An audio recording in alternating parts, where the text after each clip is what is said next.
Can you give me that? At one of the world's most jacket? famous arenas, former President Donald Trump laid out his closing argument in this campaign. We will have the strongest economy, the most secure borders, the safest cities, the most powerful military. Trump took the stage at a jam-packed Madison Square Garden in Manhattan and leaned into his border plan should he win the White House. I will rescue every city and town that has been invaded and conquered. Trump's rhetoric on immigration drawing roars from the crowd. I will launch the largest deportation program in American history. All as he was unleashing harsh attacks on Vice President Harris. No one respects her. No one trusts her. No one takes her seriously. Everyone knows she is a very low IQ individual. With just over a week to go until Election Day, that sentiment was echoed throughout the night by his key allies, who rallied supporters with Little low speeches IQ over the dog course whistle of there, 6 too. hours. Little low IQ dog whistle. Is Trump country. From Republican lawmakers We're going to take this country back. to media personalities like Dr. Phil and Gross. Hulk Hogan flexing their support,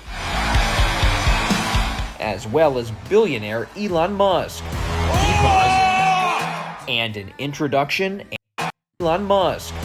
Okay, they would. Can I be clear? If he wasn't like some like Trump grifter, they would all be calling him the F slur, Oh, dude, yeah. and they probably still are secretly. Nah, But, like, this- like, it doesn't matter. the- You can be the grossest fucking sweatiest loser as long as you say the words, as long as you say that you love Trump, you love daddy, they will fucking idolize you.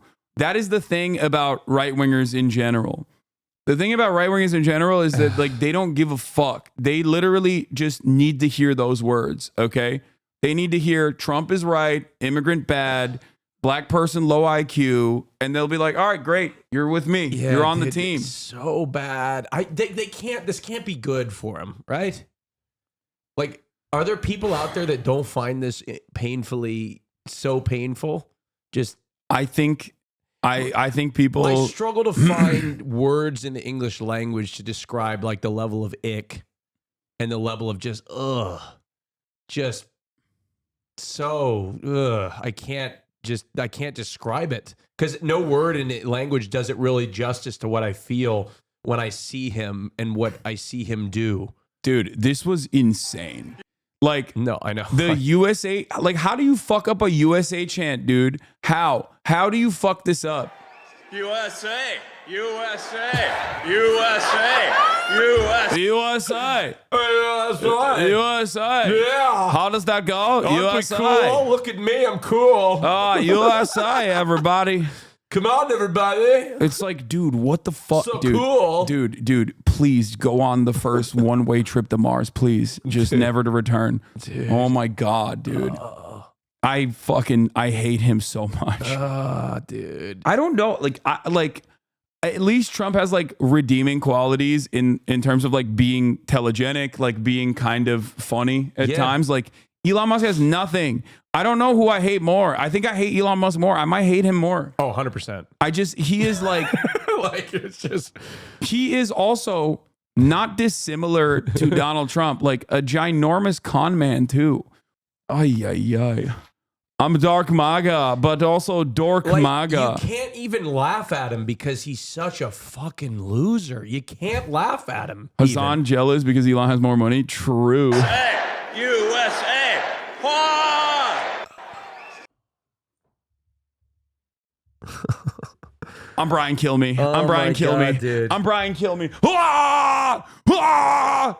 It's like, dude. I I get it. I get like, repping your team. I get it. I understand. Okay. That's one thing. But like this degree of cringe, like supporting this degree of cringe is just like, you need like a wellness check. Yeah. Like if you're going, that was cool. Your immediate family members have to institutionalize you. This is... Okay? You have to be institutionalized. If you look at this and you go, that's sick. I loved it. I loved it when he did that. I think he's the best example of what happens when somebody who's terminally online goes out in public. Yeah. Like he's so he's like- online. That yeah, this is he's like he a- thinks it's... He's such like a terminally on Reddit.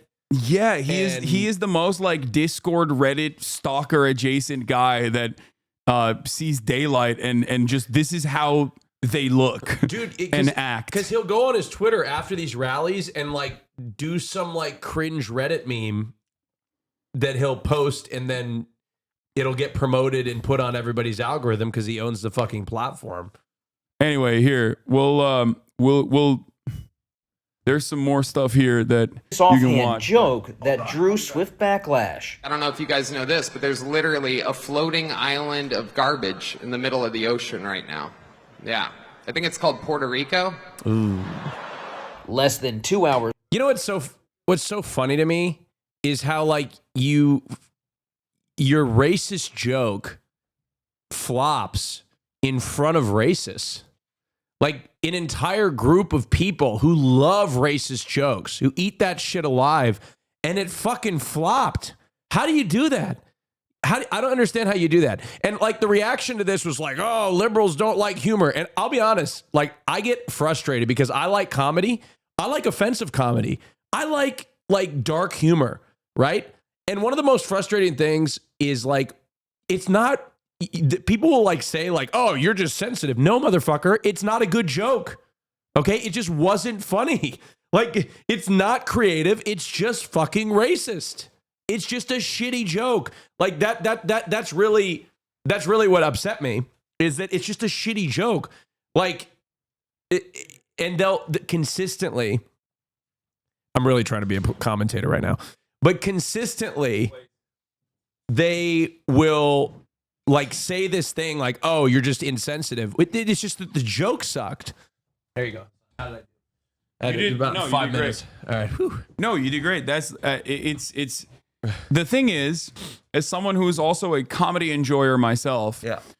And does not mind like edgy humor. I myself participate in edgy humor, and I get fucking quote unquote canceled for it all the goddamn time by Republicans who get very upset all of a sudden. And someone who has had a shit ton of comedians who also participate in edgy humor on his broadcast. The thing that really frustrates me is that, like, as someone who is not a comedian, who could never be a comedian, I still have, like, in a very nerdy way, like, followed the process of comedy, like how you make a joke, how you structure a joke, and how you write your material, how you test out your material. And the issue is that kind of humor is super bottom of the fucking barrel. Like, it's hack material.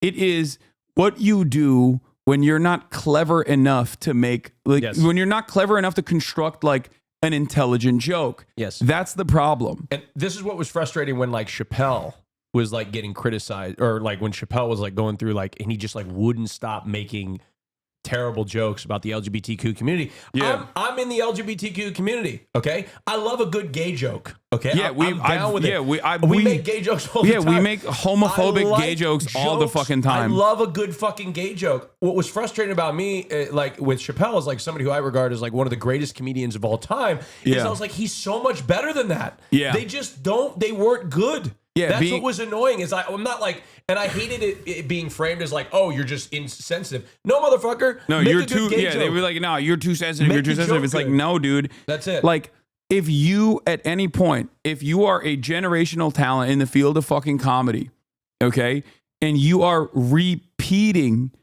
4chan like Steven Crowder jokes, like attack helicopter jokes and shit in like 2022, what the fuck are you doing? Like, that's insane. Yeah. You know, that's just like, that is the craziest thing. Like, you are supposed to be better than that, man. Like, what the fuck are you doing? How do I contact them on? You don't. Anyway, I don't think he said it as a joke even. I mean, he didn't even try to hide it as one. Yeah, Well, I was like, there was no punchline. yeah, and then this last additional detail just came about it. This guy's speech last night. They were saying they didn't vet the speech, so they didn't know his joke was there. Surprise, it was vetted. They removed him calling Harris a cunt, but left the Puerto Rico joke in. So they were okay with it last night. The shock comic who opened for Trump. I like that they're calling Tony Hinchcliffe a shock comic. Tony Hinchcliffe is not, he's never really been that funny. Okay. As someone who used to listen to Kill Tony a lot way back in the day, as someone who was a massive Joe Rogan fan way back in the day before he had like Milo Yiannopoulos and every fucking like neo-Nazi YouTuber on his broadcast, on his podcast, I used to be a fan of Joe Rogan. I have his fucking mug, as you guys know. Like that's the degree of fandom I had for Joe Rogan. I had his literal fucking mug. He was very influential for me in you know, as a independent media figure, right? In some ways, that part still remains to a certain degree. Like I was a fan of his. I would listen to Kill Tony as well. Never really liked Kill Tony as much, but like when you like Joe Rogan, you like Kill Tony. You like all of the people in his orbit, right? And I'm talking, this is like 2014, 2015, 2016, okay? So for me, as someone who used to listen to Tony Hinchcliffe all the fucking time and listen to Kill Tony all the time, he just basically surrounds himself with funnier comedians usually. And that's the only reason why that actually hits. That's his method. His method is be in Joe Rogan's orbit early on, and then be able to get like funnier comics to actually rip apart someone's stand-up material before they've ever actually tested it out. That's it. That was the thing that Tony Hinchcliffe brought to the table. He has never been funny personally. He's never been that funny. Joe Rogan, Joe, someone tells me a man stole a joke from me and put it on Netflix special, says he's a friend of yours. Can you vouch for him? Norm, Tony Hinchcliffe's joke is completely different. They're just about the same subject. He's not a thief.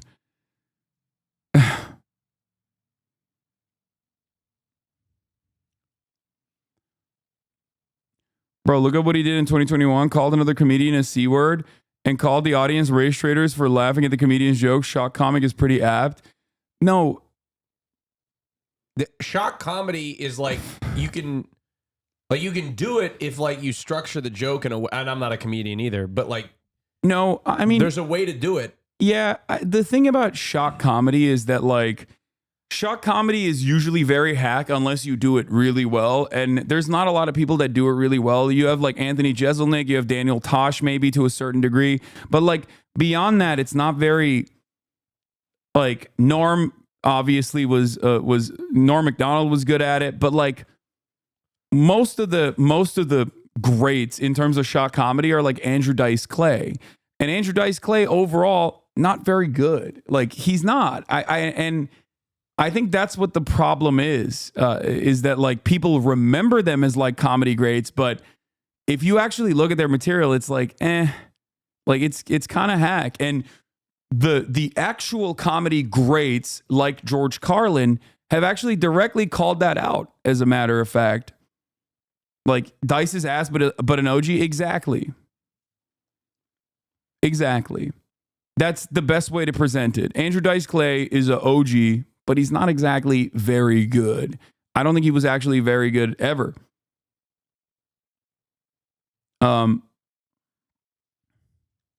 Jeselnik on Shock Comics. All these comics now, it's like almost the point is to get in trouble. It's like, why are you giving me shit? I'm a comic. I'm allowed to say whatever I want. That's wrong, as far as I'm concerned. Art. Oh wait, say it again so I don't miss it. People think like, oh, as a comic, your job is to get in trouble, and so, but they don't want to get yelled at. It's like it's okay to make people mad, but they don't want any pushback, and I think that's wrong. As a comedian, you want to make people laugh. This is a quote attributed to Andy Warhol that I love. It's just art is getting away with it. You know, if you put out a special and everyone's pissed, like you didn't get away with it. You know, you need to make everyone laugh that they're like, yeah, he talked about some fucked up stuff, but we're all happy. That's actually brilliant. That's art. Yeah, it's true. Otherwise, you're just a troll. Yeah. And like, it's hack. It's hack. Yeah. And the funniest thing is, or the craziest thing is, I think that is the hardest type of joke to make work. Okay? Which is why I think like Nick Mullins, some of his best material is directly in that realm. Because he has the capacity to make some of the most like unacceptable, inappropriate things work because he's very fucking funny. Okay? A lot of these guys, on the other hand, can't do that. Okay? And I'm not saying like, I'm not one of those guys that like will look at test material, because in the worst era of like liberal media at the end of the Obama era, we had people that would just like film people's like stand-up sets at comedy clubs and whatnot when they're like working out their material, right? And they'd be like, oh, here it is. Like, this person is being racist. It's like, yeah, they are.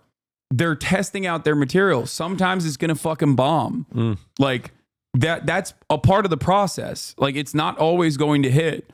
And if it doesn't hit, especially if you're testing out material that is like edgy, if it doesn't hit, it's gonna come across as fucking incredibly racist. But the goal overall is to make people laugh. The problem is, I think in the aftermath of that, with the unimaginable amounts of fucking backlash towards like every single comedian, most comedians turned around and started just like railing against fucking cancel culture all the time. And to me, that actually did kill a big part of comedy. That killed a lot of comedy, because most comedians just started doing classic culture war shit nonstop, just like, oh God, cancel culture sucks. Cancel culture sucks. It's like, we get it, man. We get it. It sucks. Stop fucking complaining. Like, Jesus Christ. And that's the issue here, in my opinion. It's just like, you're just at a certain point, you become like just a guy complaining on stage. You're just whining. You're not dissecting like things that are happening in the real world and like pointing out the stupidity of it. Okay? Like, you're supposed to punch up and not punch down. That's not always the case either. It's like a very reductive way of looking at it, but I understand what you're saying, right? Like, you're supposed to punch up, not punch down is like a pretty good way. Like, it's a pretty good starting point, right? Comedy is more diverse than that in general, but I get it. Like, I think it's a solid fundamental to build on, but that's not always going to capture everything. I would defend to the death his right to do everything he does. The thing that I find unusual, and it's not a criticism so much, but his targets are underdogs. And comedy traditionally has picked on people in power, people who abuse their power. Women and gays and immigrants are kind of, to my way of thinking, underdogs. And, he ought to be careful because he's Jewish. And a lot of the people who want to pick on these kind of groups, the Jews are on that list a little further. You got women, gays, gypsies, blah, blah, blah, and then suddenly you find Jews. And Andrew, suddenly Andrew's arrested. Yeah, so, I mean, obviously he should do what he wants. And why does he get away with it, do you think, then? Well, we have never laughed at jokes about the poor. He's appealing. I think he's appealing largely. I think his core audience are young white males who are threatened by these groups. I think a lot of these guys aren't sure of their manhood, because that's a problem when you're going through adolescence. I think he's talking about Andrew Dice Clay here, actually. Like, if I'm not mistaken, he's talking about Andrew Dice Clay, right?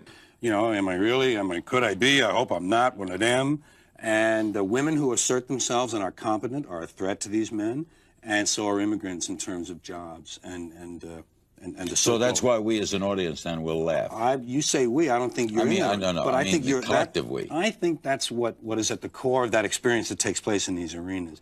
Is a certain, a sharing of anger and rage at these targets. And I'm sure Andrew isn't that angry at them. I'm sure he's playing it as a comic.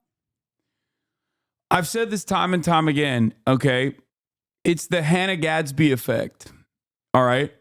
A lot of comedians basically do Hannah Gadsby, but on the opposite side of the political spectrum, where they're not doing comedy, they're not looking for laughter, they're looking for applause. And the moment that you stop looking for laughter and you start chasing applause breaks, you're basically doing a fucking TED Talk. You're not doing stand-up, you're doing a goddamn TED Talk, okay? Hannah Gadsby is Nanette. Conservative Nanette is what I'm saying, exactly. And that is, in my opinion, comedy fucking poison, okay? It's comedy poison. That's why I despise Bill Maher and love Bill Burr, right? Bill Maher does it all the fucking time, every night. Every time he goes on a show, he does the exact same shit, okay? And I say this as someone who gives a broad, like I'm more understanding of like comedians trying to fucking test out material and like failing to do so, or comedians appearing completely unacceptable in like podcasts or whatever when they're also, once again, trying to test out material, like the Shane Gillis phenomenon. Shane Gillis, when he was tested out for SNL originally, had a whole bunch of like Nick Mullen style bits that he was trying to do. And they were pretty like anti-Asian for sure, right? Especially because like it was, you know, you have hours and hours and hours of material on your podcast. People are going to be able to clip shit out of that. I know that better than anybody else.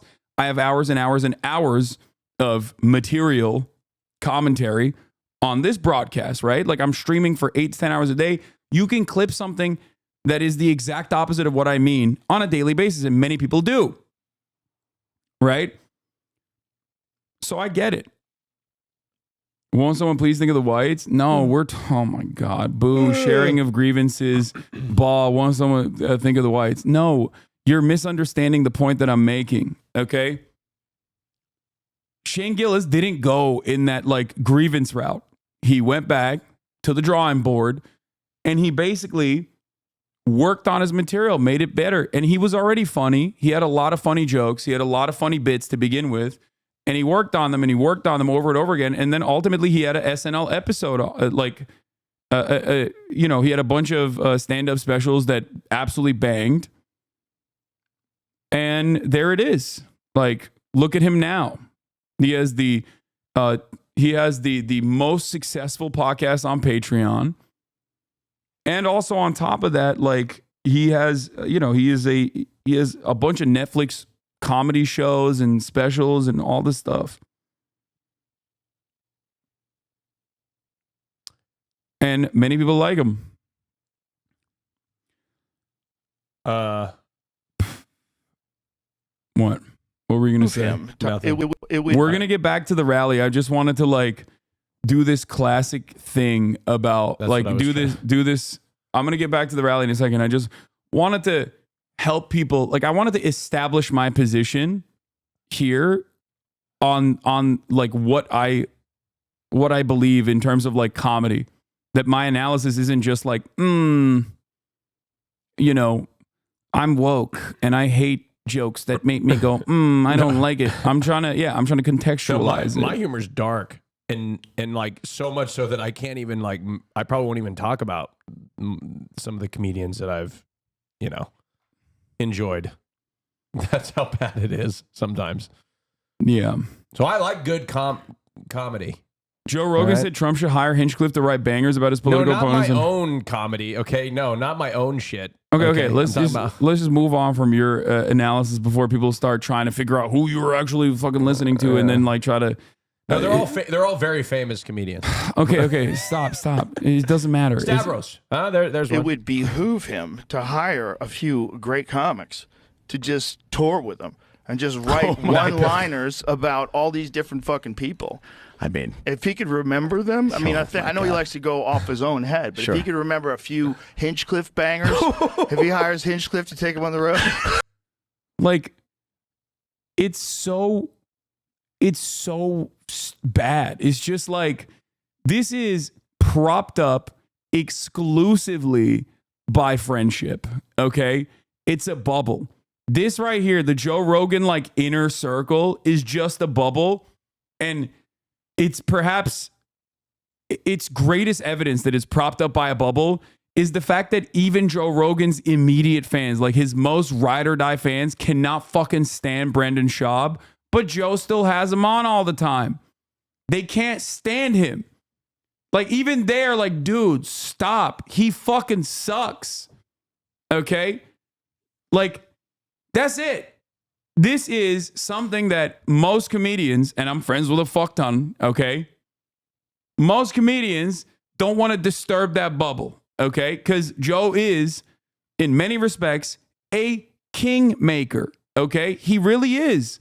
He is. You go on his podcast, you're going to get swarmed with love, okay? And attention. People are going to go watch your podcast. You can have an entire media career off of just appearing on the Joe Rogan Experience. He basically holds the keys to the castle in that regard. The problem is Tony Hinchcliffe is a great example of this. Like, he's just not that good. He's just not that good, but he is in the immediate orbit, and he's been there for years and years and years, and he has surrounded himself with a lot of funny people that go into his other media properties like Kill Tony and whatnot. Maybe he surrounds himself with losers, so he's actually the best one out of his inner circle. No. People in Joe Rogan's immediate orbit don't really like Tony Hinchcliffe that much either, but it doesn't matter because like he still has a very popular show. So people go on Kill Tony. Kill Tony's a great comedy show that could be just as great without Tony. No, it would be better without Tony Hinchcliffe. Kill Tony as a format is fantastic. The worst aspect of Kill Tony is Tony Hinchcliffe. Straight up. It is a great structure. You have a bunch of new comics that have never actually been able to do like stand up, sitting in front of a live audience, which rarely ever happens for them. And also on top of that, sitting in front of famous comedians that then literally look at their tight five and shit on it.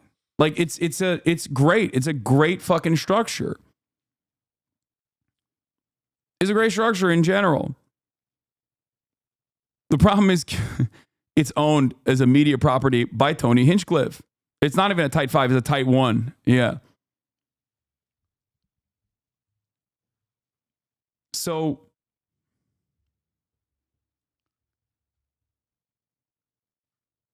anyway, but Joe still props him up nonstop. Do you know how fucking insane that would be? Yeah, dude. Hinchcliffe writing bangers for Trump to shit on people. Trump was smart. He would hire shit. Yeah, dude. Yeah. Felix says there should be an Enron type investigations about the Tony Hinchcliffe bubble. They should haul Rogan in front of Congress and ask him under oath if he's ever sat through an entire Kill Tony that he wasn't a guest on and how many times he laughed if he did. Anyway, Kill Tony has rare funny moments, and the funny moments are almost entirely not Tony Hinchcliffe being funny. It's mostly Shane Gillis. Yes. Kill Tony also got like a massive boost from the Shane Gillis appearances, like where he's doing Trump. Everyone, every dumb guy I know, every normie I know is always like, yo, you see that Kill Tony episode with Shane Gillis? He's so funny. It's so funny. And it's like, yeah, that is funny because Shane is funny. Tony Hinchcliffe is not. But you can't even say this because don't expect Shane Gillis to also come out and be like, yeah, Kill Tony is great. Or don't expect like any of your favorite comedians that have been on Kill Tony to come out and shit on Tony Hinchcliffe anyway. Because that's not going to happen either because it's a bubble. It's like tight knit. Okay. It's very clicky. So Mark Maron put out a whole statement. My woke king. He wrote, the anti-woke flank of the new fascism is being driven almost exclusively by comics, my peers. Whether or not they are self-serving or true believers of new fascism is unimportant. They are the movement. Whether they see themselves as acolytes or just comics doesn't matter. Whether they are driven by the idea that what they are fighting for a free speech issue or whether they are truly morally bankrupt racists doesn't matter. They are part of the public face of a fascist political movement that seeks to destroy the democratic idea. When comedians with podcasts have shameless, self-proclaimed white supremacists and fascists on their show to joke around like they are just entertainers or even just politicians, all it does is humanize and normalize fascism. When someone uses their platform for that reason, they are facilitating anti-American sentiment and promoting violent autocracy. That's it.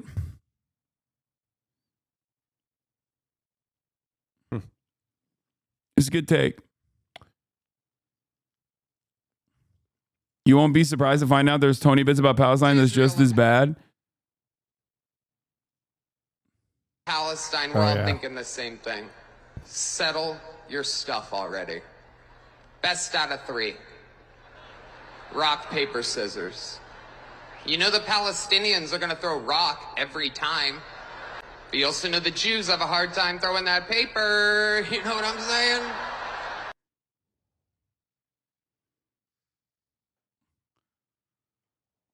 Oh, it's so bad. It's so bad. Oh, no. Oh, no. Oh, no, brother. Go back. Go back to the writing room, dude. Tony's other racist joke. Heck yeah, it's a cool black guy with a thing on his head. What the hell is that? A lampshade? Look at this guy. Oh my goodness. Wow. I'm just kidding. That's one of my buddies. He had a Halloween party last night. We had fun. We carved watermelons together. It was awesome. Oh, brother, this stinks. Oh.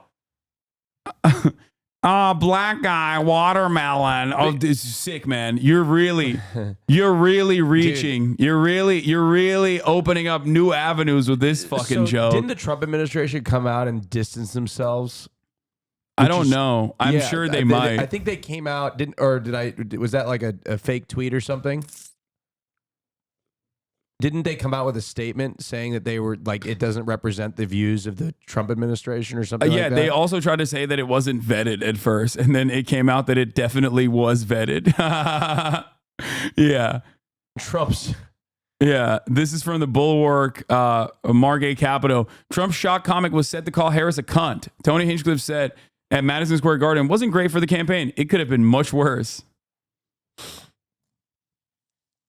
It's wild that Donald Trump is objectively funnier than the comics that he has on, which is crazy. Like Donald Trump knows not to say those things. You know what I mean? Donald Trump is a massive racist, okay? And even he's like, watermelon jokes, that's a bit too far, don't you think, Tony? Sad. Don't do that one. Very sad. I don't like it. It's a little racist, don't you think? It's very sad. Look at my African-American friend over there. Yeah. It's just, I don't know. Trump would have comics that are less funny than him. That's such a demo. Oh my God, you're right. He was doing diva shit. He was like, I don't want an opener to outflank me. He would be funnier. I don't want someone opening for me to be funnier. I don't want it. That's so funny. That's great. That's what it is. Yeah. Abdul. Oh, when I do the bit about Abdul, that kills every time. Every time I show him his photo of his house, I say, Abdul. Al-Baghdadi. Yes, Abdul. He died like a dog. Yeah. That's cool. His set was so insane. Part of me makes me think he's playing a character. No. Yeah.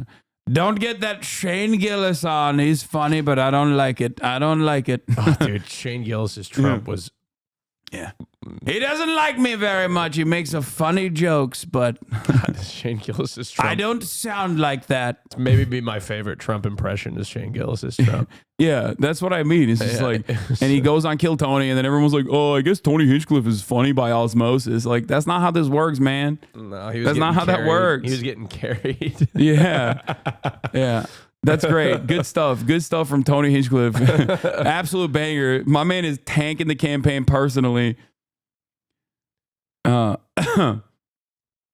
that's what I'm saying. Like, I was saying before you got in here how, insane it is to tank that style of joke in front of an audience like that. Yeah, you got the most racist Deborahs and Hanks from Long Island. Like, you got the Thin Blue Line crowd, okay? Everyone's looking like a bag of potatoes out there in the fucking crowd. They're like, yeah! They're ready and for it. And even they're not like, oh, man, that wasn't that funny. I've heard way funnier racist jokes. Yeah. Do a better bit. Hours later, Puerto Rican superstar Bad Bunny reshared a video from Vice President Harris's campaign, posted earlier in the day, to his nearly 46. See, this is an example of a funny joke that's kind of racist. Puerto Rico's trash, spreads crazy rumors about Haitians, can't accept his skin color, green card marriage, is Trump our first Dominican president? That's like, see, there you go. You can make it work, okay? You can make it work. See, if Tony Hinchcliffe said that, people would like that. People would laugh at that. Actually, maybe that crowd would be like, I don't understand. I've never met a Dominican. I didn't get the joke, and I didn't get it. And that was a too highbrow for me. Yeah. See. Okay. Well, see, I've been that is a good joke. That is actually a good joke. All right. Okay. Okay. Oh man. Anthony Jeselnik, famously edgy comedian, likes to quote Andy Warhol, art is getting away with it. Even Seinfeld dropped the whole like woke is killing comedy bit. Like that's the other part of this. Like Seinfeld has never really been funny, also carried by funnier people. That's the secret, okay? There are a lot of incredibly successful quote unquote comics out there, and they have had an entire career getting carried by funnier people than them, okay? Seinfeld was fucking carried by Larry David.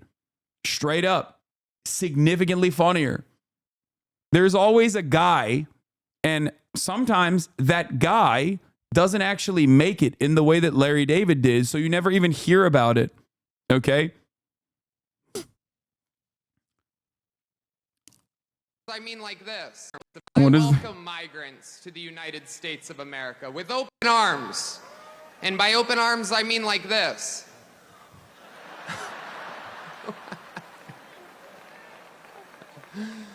It's wild. Boo, this guy stinks. Wild. What's These more Latinos- embarrassing is the tweet, like what the guy said in the tweet. Did you see what he said in the tweet? Oh yeah, no, he's joking. He's saying the right is starting to get better at comedy and is making the lefties nervous. That's a meme from like way back in the day. I think it was Paul Joseph Watson who first said that. Oh. There's a couple things from like the early Trump era that have stuck, which is the right is starting to get better at comedy and it's making the lefties nervous. And then the other one is conservatism is punk rock.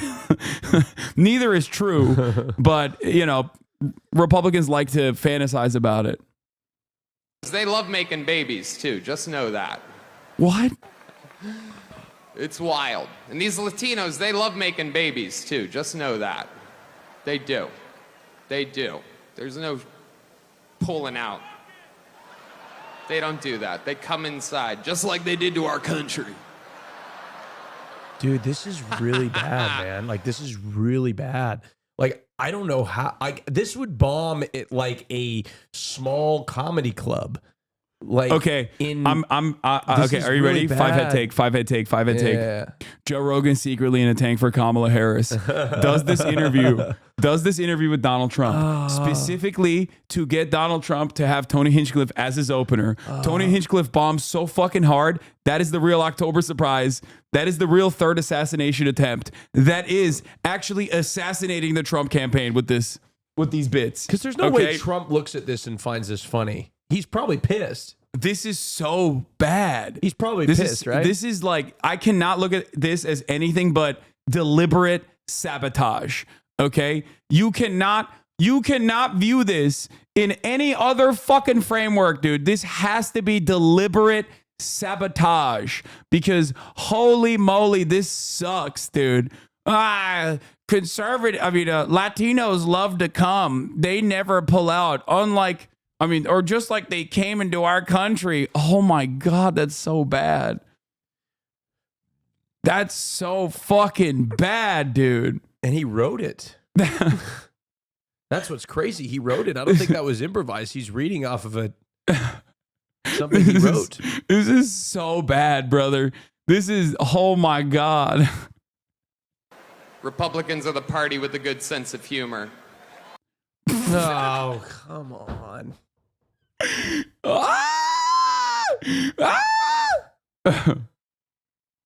It's crazy. I'm losing it. It's so bad, dude. He has like Elon Musk level stage presence there. It's fucking awesome. What happened here? So, before I create this piece of art, I would just like to give the art world a little something. I got it here somewhere. Oh, here it is. Bam! What the fuck is this guy? Who the hell is he? What is this guy? Okay, I need to see more. I need to watch the whole rally, dude. I think this rally is just like wall to wall fantastic. Bam! How you doing? Fuck you. I'm the painter. Fuck you. Yeah, much like Adolf Hitler, all right? Yeah, me and him, we went both. We did paintings. I'm telling my kid that's Bruce Springsteen. The pizza party guy give his pizza. What is this?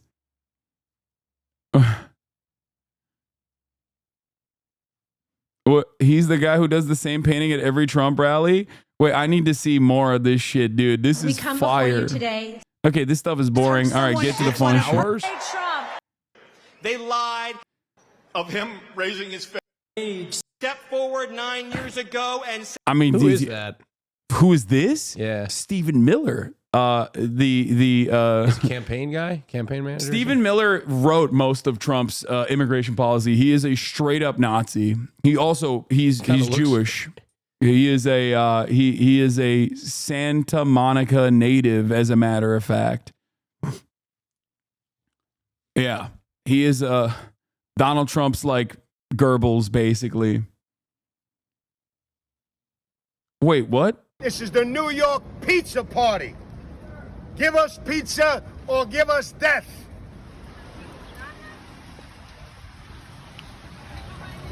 This man was infuriated when he found out his home state of New York was banning coal oven pizzerias. That's the guy. The woke. Why do they all? Why do they all look like this? Oh no! Remember what I told you about like fucking active MAGA cultists? Like they just have this very weird vibe. Okay, just something doesn't add up. Like they almost always look like they're doing performance art. Okay, I'll be honest. Pizza sounds fucking good right now. I'm kind of hungry too. Anyway. Like there's just always like a air of nervousness and panic. There's just something going on. Idiots who run this city are doing everything in their power to destroy it. We have naked men with their titties bouncing around all over the city yesterday, in public, in front of children. We have the most violent, raging crime rate ever. We are being invaded by illegal immigrants who are being treated way better than our homeless veterans, our teachers, and first responder heroes who were fired.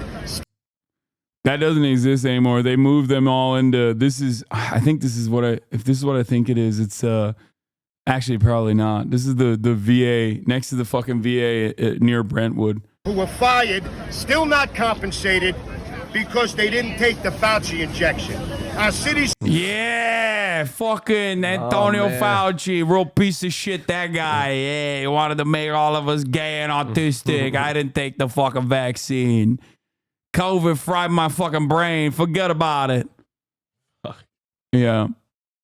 Now you done did it, you fucking wokes. Yeah. Give me pizza or give me fucking death over here. Real. Any conservatives in New York City must be in a tough spot. They can't stay there. It's a lost city. Yeah. Unsurprisingly, New York City didn't ban cold pizza ovens. They're trying to get 100 restaurants to add devices that capture particulate emissions. say enough, no more, America gets its future back. And what? He is like actively one of the biggest Nazis in the Trump administration, or was. Like you remember child deterrence or child separation as a deterrence policy, like kids in cages? Yes, yeah. He wrote that. Oh. Like that was his plan. Real stand-up guy, Yeah. huh? Yeah, he's a straight up white supremacist. Like Jesus Christ. Let's see what kind of cool things he had to say. Wait, let's just look at having a normal one. Almost every speaker at this rally claimed that they tried to kill Trump. Rudy has a Howard Dean moment. Oh, Rudy had some fucking crazy moments in it too, but let's see what else Stephen Miller had to say. After lawsuit, after libel, lawsuit after lawsuit. They tried to jail him. They tried to bankrupt him. They tried to imprison him. And they even tried to take his life with not one, but 2 assassination attempts. And let me after libel. They're really stretching on the second one. They're really stretching it. Yeah. The second one doesn't count, bro. Come on. Yeah. The cartels are gone. The criminal migrants are gone. The gangs are gone. America is for Americans and Americans only. One man. And that man, ladies and gentlemen, that man took a bullet for you. He took a bullet for democracy. Like, he didn't even take a bullet. Shut up, bitch. Like, fuck you. You can't claim he took a bullet, dude. It fucking barely grazed his ear. Like, get the fuck out of here. Oh God. Who's that? Is it Brian Johnson or Brian Donaldson? He's a Florida guy. Great. He's the Florida congressperson. He's the new crop of like black Republican Florida's so cooked. Whose job or Byron, sorry, not Brian. I never thought I'd see a day that Texas was less conservative than the state of Florida. What? No, that's not true. I stand by this. I'm not saying Texas is going to go blue, but Texas is going to vote to the left of Florida. Byron Donalds. You heard it here. Byron Donald. I think Texas is going to vote to the left of Florida. I'm not saying Texas is not turning blue for the record, okay? But I think Texas is going to vote to the left of Florida. Oh, you're saying Florida is going to be like plus 20 red, whereas Texas is going to be like plus 10. Yes. Like, okay. That's what I mean. I don't know. I don't know what the latest polls look like, but you might be right. Like, I think Colin Oliver has a better shot. Yes. 100%. Like, but that's also because Ted Cruz sucks. He's just so bad. I was in Mrs. Chat, and it was a little bit testy when I was talking about like other issues, but when I talked about Ted Cruz, it was unanimous. That's how I got Miz to the polls. You did? He's not politically involved. I was like, you remember the guy that fucked up your power in 2021? And then he's like, he was the guy? I'm going to vote against him. That's what no, he did. that's like, that That's actually is like a very, that actually is a very solid line, I think, against Ted Cruz. Like, he is Cancun Cruz. He escaped to Cancun when you didn't have power. He didn't even know what his name was. He's like, is that the guy that went to Cancun? Yeah. I was like, yeah, that's the fucking guy. Go vote against him. I was like, fuck that guy. Yeah, everybody hates him. He probably still will. I hope he loses. I really do. I fucking hope he loses. I saw a poll that said they were tied, but I don't know how accurate that is. All right. Let's. Probably not. It's like a C-rated pollster. This was It's not very. That's good. when you know. That's when you know you're cooked. Grant Cardone is fucking insane. He apparently has some violent. What was the line that he said? You showed me. Where I was like, what the fuck? Why is... Grant Cardone went nutty mode. I didn't even know he had that dog in him. Like, I know he's like a right-wing guy, and his wife is like doing a super PAC for Donald Trump.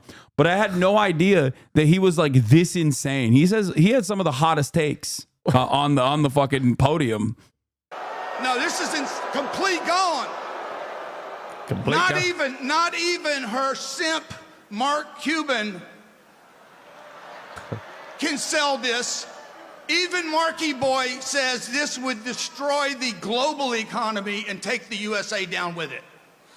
Ladies and gentlemen, Kamala Harris is the least qualified candidate to ever run for any political office in American history. She makes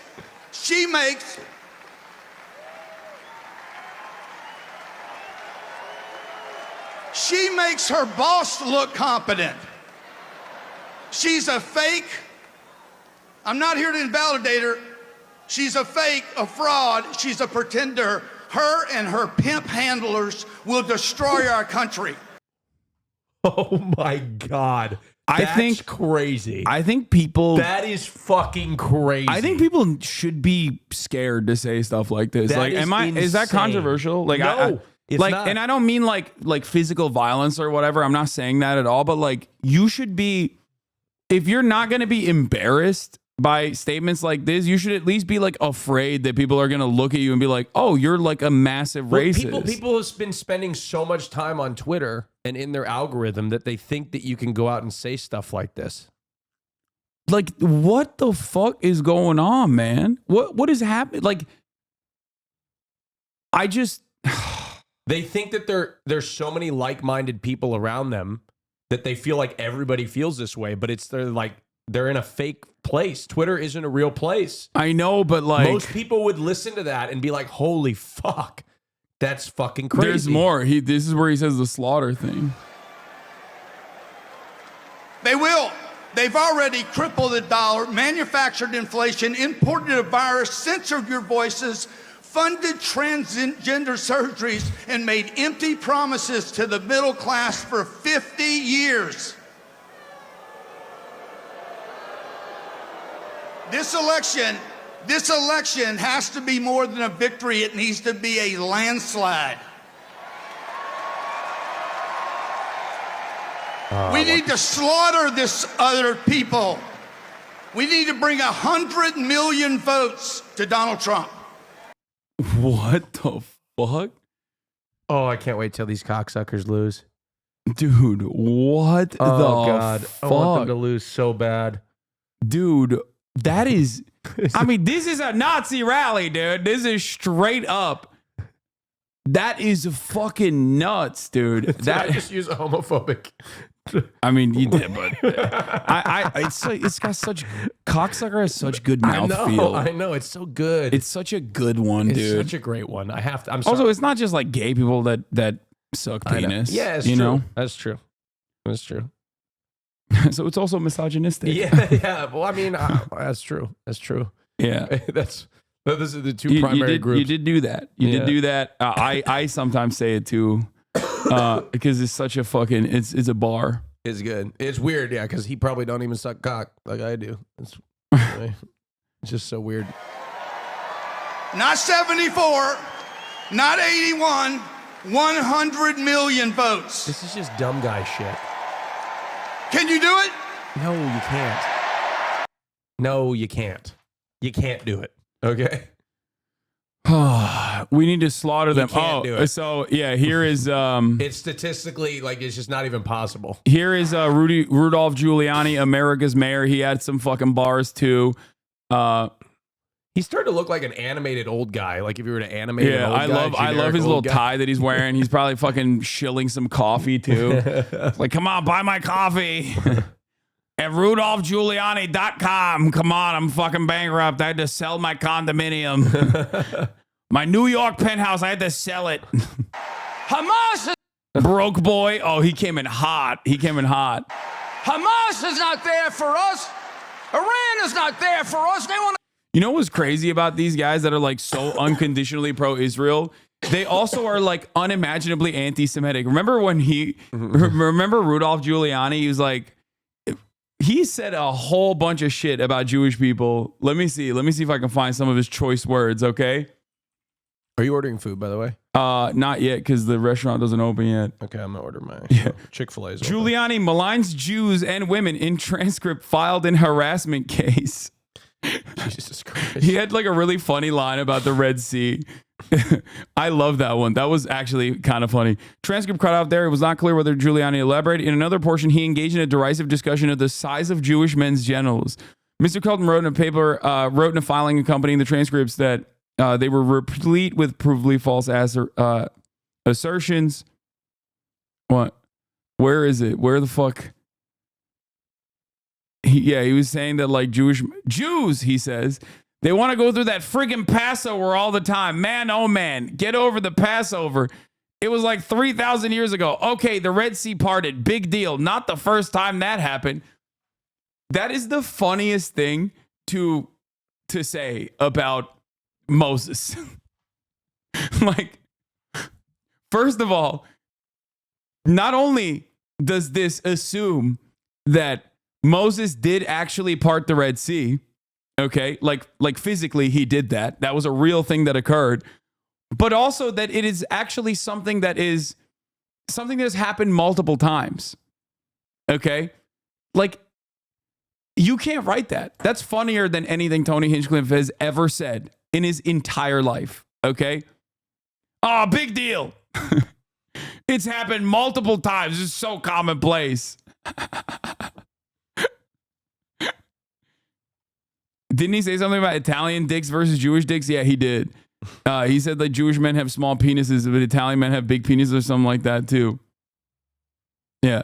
Who amongst us hasn't part of the Red Sea? What the fuck?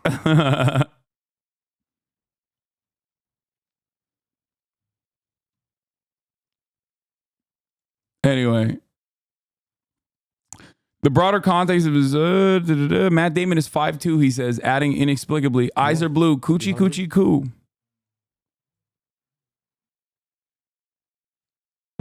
He's gonna get Chick-fil-A. You want some Chick-fil-A?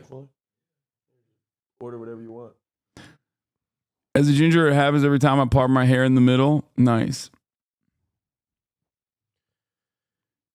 CNN explaining why some jokes are funny and some are not to Vivek. Yeah, Vivek knows. You sure you don't want anything else? Here, take seriously whatever you want. Please don't hold back. Yeah, he's rich, bro. He's rich. Yeah, like trust me. I mean, I've been. No, I'm no, not, he's rich. He's rich as fuck, look, dude. Dude, I do well for myself. Run his fucking pockets, okay? Run his fucking pockets. Hasan doesn't want to tell you this. I've been making more money for longer than Hasan has for a long time.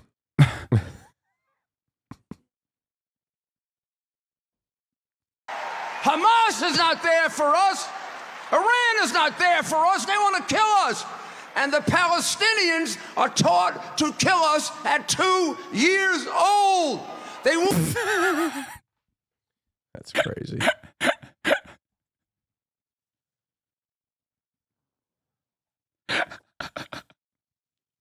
Like it's so insane that he's saying this, right? Like when you remove the context of it, you're like, wow, that's an unimaginably racist thing to say.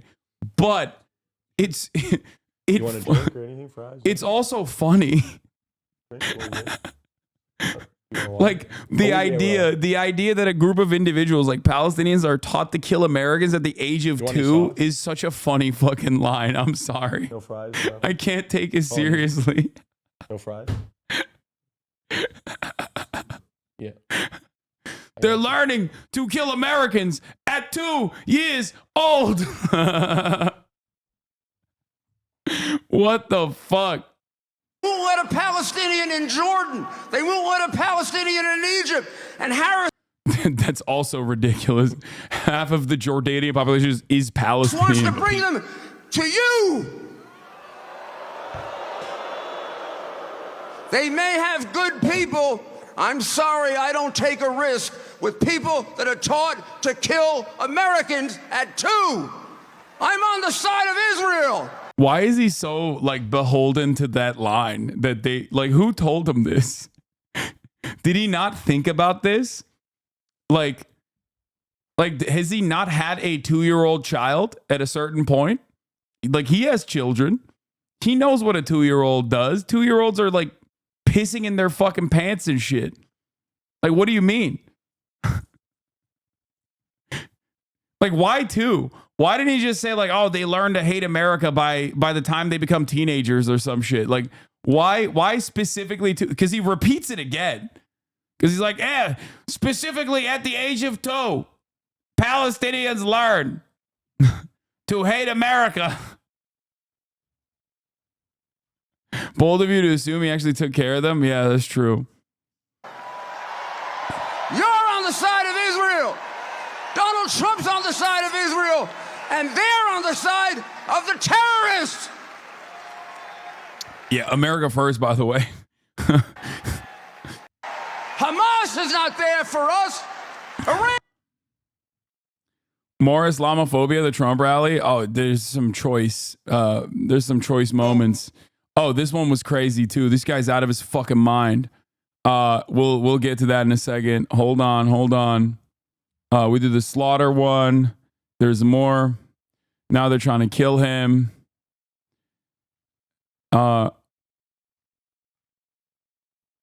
They called Kamala Harris the Antichrist, the devil. Contrast between Harris event in Philadelphia. Byron Donalds comes out to John Cena music.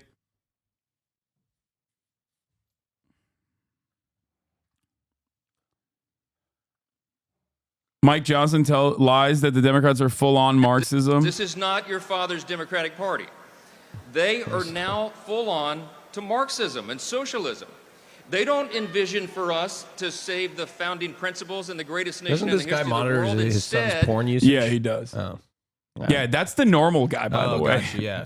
Like, That's what I that's thought. the funniest part about this is like the Mike Johnson's supposed to be like the buttoned up guy. Yeah. He He's is the the buttoned guy. up guy. Yeah, buttoned up. They monitor each other's porn Yeah, usage. his son is monitors what- his porn usage Yeah, as well. makes sense. Yeah. Cool. What a cool fucking stuff. weirdo. No, I like he exudes this like very weird energy. I feel like he's the type of dude who like if he finds himself like around a woman that's not his wife that he like even remotely thinks is attractive, he goes back home and just like whips himself. Like at the end of the day, he's like, well, it's time for my punishment. Like, I don't know why. I'm almost certain of it. I like, it's just, that is exactly the vibes that he puts out. He probably calls it. Yeah, he probably calls her to tell her too. Yeah, that he found somebody else attractive. You know, he is definitely a self-flagellator. Yes. What they envision for us is that we would be some sort of European-style Marxist borderless utopia. We all know that's a dangerous fool's errand. This is not your father's European style. Yeah, European. Yeah. Yeah, it would be really bad if we got It'd be healthcare. terrible. Have you been to Europe? It's a wasteland. Yeah, it's always it's on fire. Yeah, it's a fucking wasteland. Yeah. Oh god. Bro gives me Ned Flanders, but Nazi vibes, yes.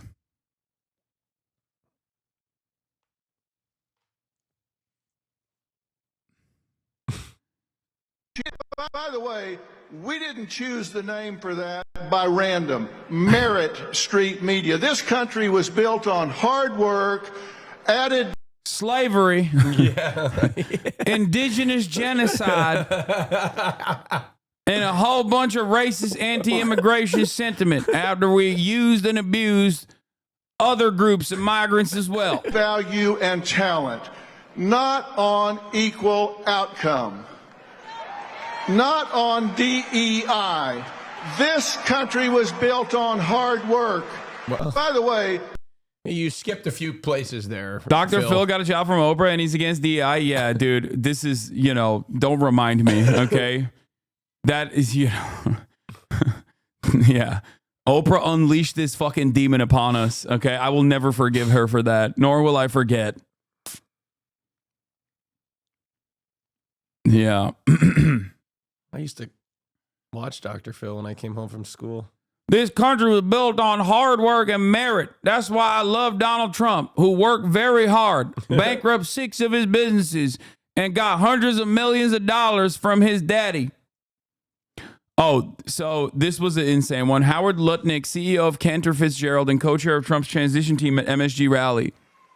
So the first thing, we must elect Donald J. Trump president because we must crush jihad.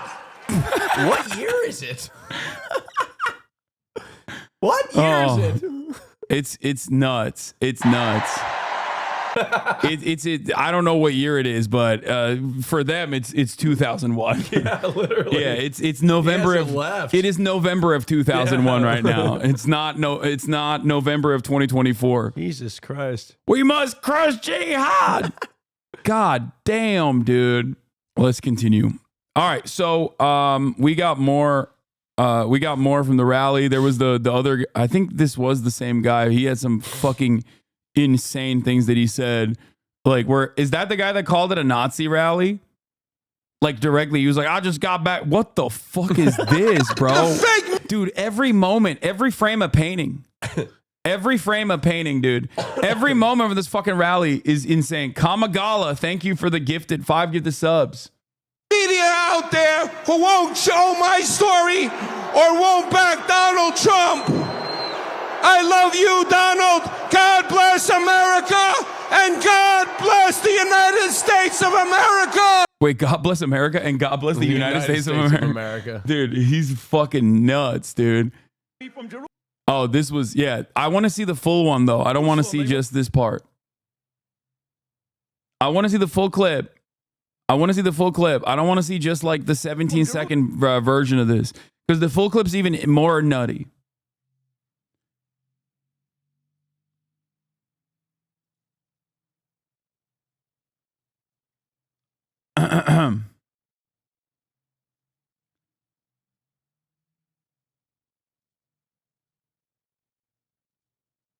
Here, radio host Sid Rosenberg, who called Doug Emhoff a crappy Jew at Trump's MSG rally. So I think Sid Rosenberg is the guy who like did the led the Orthodox Jewish like revolt during COVID lockdowns. Is that the same guy? Or I think that was the guy, was it not? He had like they actually surrounded Jacob Kornbluth's house during COVID, because Jacob Kornbluth was doing reporting on the but I don't know if it was Sid Rosenberg. It might have been someone else.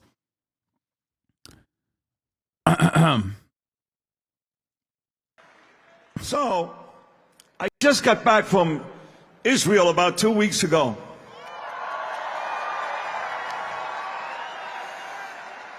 They love Trump in Israel, just so you know, they love him. They love him and Bibi, they love them both. Oh, what about that? I'm in Israel and... No, they do love Trump. They love Trump more than they like Bibi. Yeah, they don't like Bibi, though, from what I understand, right? His approval rating is pretty low, isn't it? They like him a lot more now. Oh, really? Yeah, they were. Yeah, since he started doing bombing campaigns in Gaza and in Lebanon, like a lot of people have warmed up to him again. Oh, Jesus. Had the opportunity to break the Yom Kippur fast with Bibi Netanyahu. What an amazing night that was. Cried with Israelis in the streets. They listen to me from Jerusalem. They really do this. Like all of you listen to me, all of you. I get back and they go, Sid, you want to speak at this MSG thing? I go, sure. Out of character for me to speak at a Nazi rally. I was just in Israel, but I took... That's crazy. That's a crazy thing to say. He just like openly is like, I'm at a Nazi rally, but hey, we've done crazier things, you know. That's hey, how you crazy. doing? Did anybody laugh? I want to hear what the audience... gig. They didn't even laugh. Back and they go, Sid. Because he's just stating a fact. He's like, yeah, it's a Nazi rally. Yeah. You want to speak at this MSG thing? I go, sure. Out of character for me to speak at a Nazi rally. I was just in Israel, but I took the gig. She is some sick bastard, that Hillary Clinton, huh? What a sick son of a bitch. The whole fucking party, a bunch of degenerates. Oh my God. Lowlives, Jew haters, and lowlives. Oh my God. Every one of them. Every one of them. What the fuck did... Look at my city. Look at my city. Yes, this building is beautiful. You're all beautiful. Look at you. Are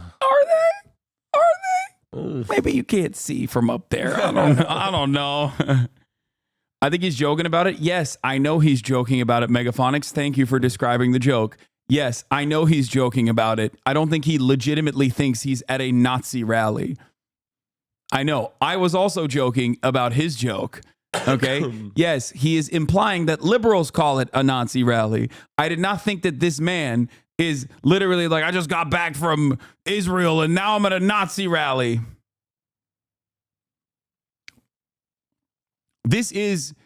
I've seen a lot of Trump rallies. I've watched a lot. As you guys know, I'm the number one stan. Okay. I got the hat to prove it. And goddamn, is this not the most insane one? This is somehow the objectively most insane Trump rally he's ever had. And it's really interesting because it proves my point that I repeat all the time. There is nothing more nutty than a right-wing Republican in a blue enclave, okay? Like in a blue state. They are straight piping Nazi ideology. Like these guys are unironically more insane than conservatives in Texas, more insane than conservatives in Arkansas. They are the backbone. They are the most likely to be the brown shirts. They'll never do it, but because they're too fat and lazy, but they are the guys. They are the ones who are like primed ideologically. Okay? But you can't walk outside past about 10 o'clock at night here. If you're a pretty woman like my beautiful wife Danielle out there somewhere, you get punched across the face just for walking down the street. Look, hold on. Yeah. Can I say something? Yeah, people are there's an epidemic of face punching. Y'all, I am the most like skittish person when it comes to walking in cities. You know this, right? Yes. Tell them. I've talked about it quite frequently. Yeah, how skittish I am. Austin is like I was actually talking to him about this as well earlier this morning. I was telling him about how like you showed me the conversation that we had when we heard firecrackers outside and then you heard like cop cars and shit. Yeah. And your freak out moment made me understand that no matter how progressive someone is, okay, and you're a very progressive guy. Yeah. If you live in the fucking suburbs, okay, if you live in the suburbs, you have no idea what it's like to live in a city. Yeah. And you literally freak the fuck out over like normal city shit. This man heard firecrackers and then heard like, you know, first responders like passing by. He heard like sirens. It was a cop siren. And he freaked the fuck out. He was like, oh my God, I got to get on my like Nextdoor app or whatever, Citizen app to see what the fuck's going on. I And it's realize like, I've grown up in such privilege that I don't even know what a gunshot sounds like. but also I was trying to explain to him like, dude, I live in a city. Like this is the most normal thing. Like there is not like, this is not unique at all. Like hearing police sirens is the most normal thing. You hear it 1,000 times a fucking day. So my point is, but what Hasan says is the ridiculousness of what this guy said. I went to fucking New York City and I was walking around smoking a joint in like at nighttime, like just freely walking around on the streets. New York City at night is a beautiful place to walk around. Yeah, dude, Granted, it's not like I don't think you should walk alone anywhere, right? No matter what. No, you're fine. You're fine everywhere. All right, so maybe that's my suburban side coming out. You're a little fine bit. everywhere, But, like, especially in cities. You're surrounded by other people. I think you should be safe, and I think you should walk in pairs. I think that's a good thing to do. I think you should definitely. Yeah, like I don't think that's. It's fine everywhere. If you're around a shit ton of people, even if you are alone, you are safe. Practice, yeah. This is something that I cannot explain to people who have like, you know, spent their entire lives in like suburban enclaves. That like, no, there is safety being around other people, okay? And it's not like a man moment. Like I understand why women are uncomfortable walking around alone. Whether it is at night or any other time during the day. But my point is, when you live in a city, and there are plenty of women who live in cities in this audience that will reiterate this as well, there is safety in numbers. People don't understand that. Look, because shit that is like super normal place, like super normal in cities, if it were to happen in the suburb, you'd be like, what the fuck's going on? This is scary stuff. If you hear a cop, if you hear sirens in your suburbs, you're probably gonna be like, oh my God, something crazy is happening. I understand my position comes with a lot of privilege. I am white passing. Okay. You're white, man. Just say you're white. I'm just kidding. I'm Lebanese, but I'm obviously white. Okay. It's very clear. Okay. Stop trying to flex in front of Los Angeles Times. I just want them to know I'm Lebanese. Okay. Yeah. You probably didn't even notice. No. No, I'm white. You're embarrassing me. I'm sorry. It's fine. Safety and staying in my room all the time. If a man doesn't kill me, then social anxiety will. Yeah, it's just there is like if you've grown up in cities, if you ever lived in a city, then you know that there is a level of safety provided to you by being around other people. Okay, that's it. And most people don't recognize that. And they mistake like a lot of the other things that happen when you live around a fuck ton of people, like the increased presence of crime, for example. And they mistake that for like bedlam. Yeah. Did that. Bill de Blasio, Eric Adams, shitty Democrat mayors. Andrew Cuomo, Kathy Hochul, shitty Democrat governor. What's so crazy to me is that never mind. You got... It's like beating a dead horse, but Republicans used to not say the quiet part out loud. Over 200,000 subscribers flee Washington Post after Bezos blocks Harris endorsement is crazy. That is crazy. God damn. God damn, dude. If I saw whoever this dude is on stage out at night walking, I would feel incredibly threatened. Yeah, he's the scarier guy, presence here. Anyway, that's almost 10% of their overall subscription numbers. That is nutty, dude. Hasan missed Rudy's best moment. There's no place in America the president shouldn't be able to come. What? Shouldn't be able to come?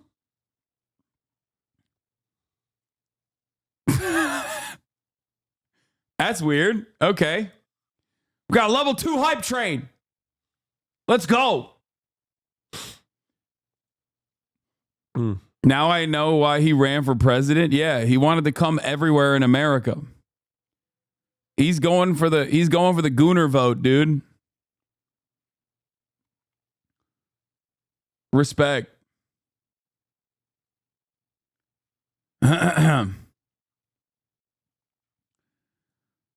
What is happening in the world, dude? What is Vivek saying? He's just probably being a fucking slimy little dipshit. It's not Wyatt. Thank you for the... It's why, not Wyatt. Thank you for the 10 gifted subs. Abi niye teröristlik yapıyorsun? Okay.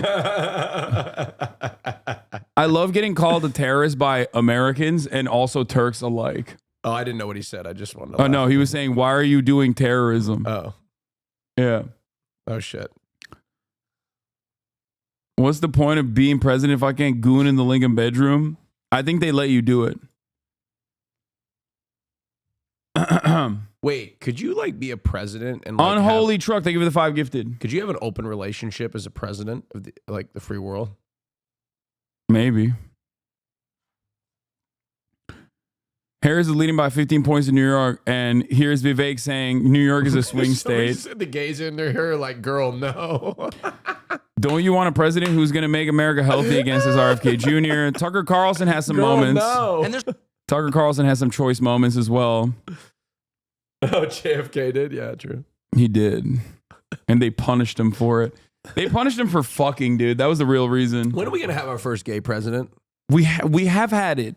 I mean, Trump was kind of gay. Trump is literally asexual biromantic. Yeah, he is. And so also, gay. Abe Lincoln was bisexual as well. True. But like we've openly had openly gay president. Yeah. Maybe it's me. Maybe I'm the next president of the United Okay, States. here, play these clips. I got There's not one moment I've ever been with him off camera where he's spending his time grousing about people he hates. Ever. He's talking about the people and the country he loves in his private time. Wait, we all see him in his private time. He's tweeting about people that he hates. What are you talking about? Trust me. And people know. Oh, yeah, Tucker, in a we're going to country trust that's you. been taken over. Isn't this the same guy that came out with a story about how Obama was gay and interviewed the guy that allegedly had sex with him? Oh, come the fuck on. Trust you? Give me a break. By a leadership class that actually despises them and their values and their history and their culture and their customs, really hates them to the point that it's trying to replace them. And there's not one moment I've ever been with him off camera where he's spending his time grousing about people he hates. Ever. Yeah. He's talking about the people and the country he loves in his private time. Trust me. Oh, yeah. And people know in a country that has been taken over by a leadership class that actually despises them and their values and their history and their culture and their customs, really hates them. I just don't understand this whole idea. Like, why do people think that, like, Trump isn't a part of the class that he's describing right now? Like, he's literally a billionaire. He's a billionaire. Like, what the fuck? And Tucker Carlson is insanely wealthy himself, right? Like, what do you mean he's got your best interest in heart? I don't understand it. I don't understand it.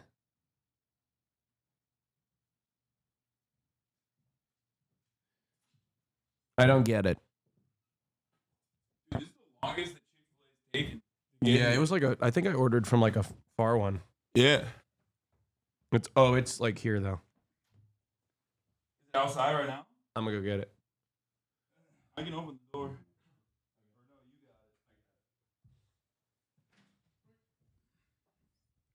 Class consciousness is dead in America. That's why.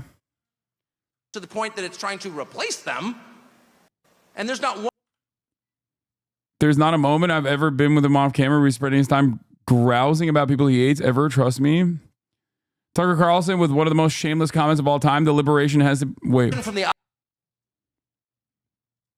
In the deepest and truest sense.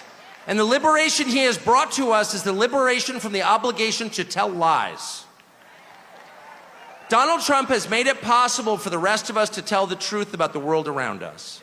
Oh, this is about him being racist. Like he's saying, you know, the dog whistles are off, so we can just be honest. He's not wrong. I mean, Donald Trump did fucking unshackle the unrestricted racist sentiment, especially towards immigrants. And it comes from the same exact place of anti-black white supremacy as well. It's the exact same type of white supremacy. Yeah. I mean, this entire rally is proof of that. This entire rally has been proof of that exact sentiment.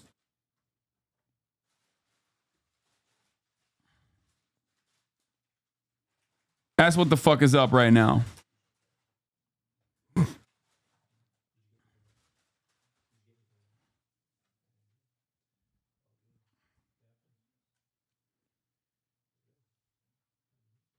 Post World War II Nazi rally all over again. Kaya, place. What do you think you're doing, huh? Walking around. Yeah, we're gonna do the burned ballot boxes too. Don't worry. And that's the single most liberating thing you can do for people. If you want to enslave people, if you want to degrade them, force them to tell lies. And they have. They force. Yeah, make coffee great again. Trump Gold Blend on the side. That's what makes it even funnier. Just to lie about everything at gunpoint, effectively. They put people in prison for refusing to lie. And not just the obvious lies that men can become women or Vladimir Putin blew up the Nord Stream pipeline. No, honestly, he did. January 6th was an insurrection. They were unarmed, but it was very insurrection-y. Not even the obvious ones, but the big lie. You know what the big lie is? The big lie is that they're impressive. That's what? Who? No. They were not armed. No, wait, what do you mean literally not unarmed? No, the January 6ers weren't armed. They had like zip ties and shit, but they didn't have like guns. you did. January 6th was an insurrection. They were unarmed, but it was very insurrection-y. Not even the obvious ones, but the big lie. You know what the... They had like knives and shit. When you say armed in America, that means like they got guns, okay?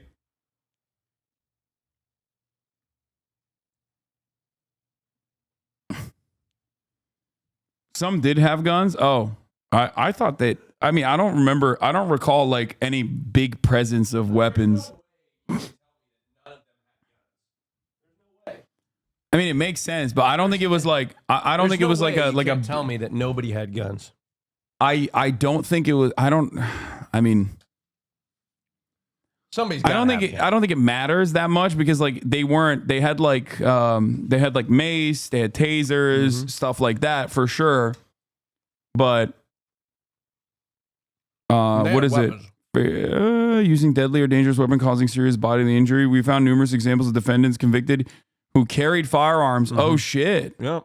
I didn't even know that they had firearms with them. I mean, they weren't unarmed though. Like, I don't think they were. They definitely were. I mean, there are photos of them using things to hit cops. Like, that would be, under the legal definition, that would be the assault with a deadly weapon. Like, that is what they were arrested for. But when you say arms, I'm thinking of like, you know, they're kitted out in AR-15s or shit like that.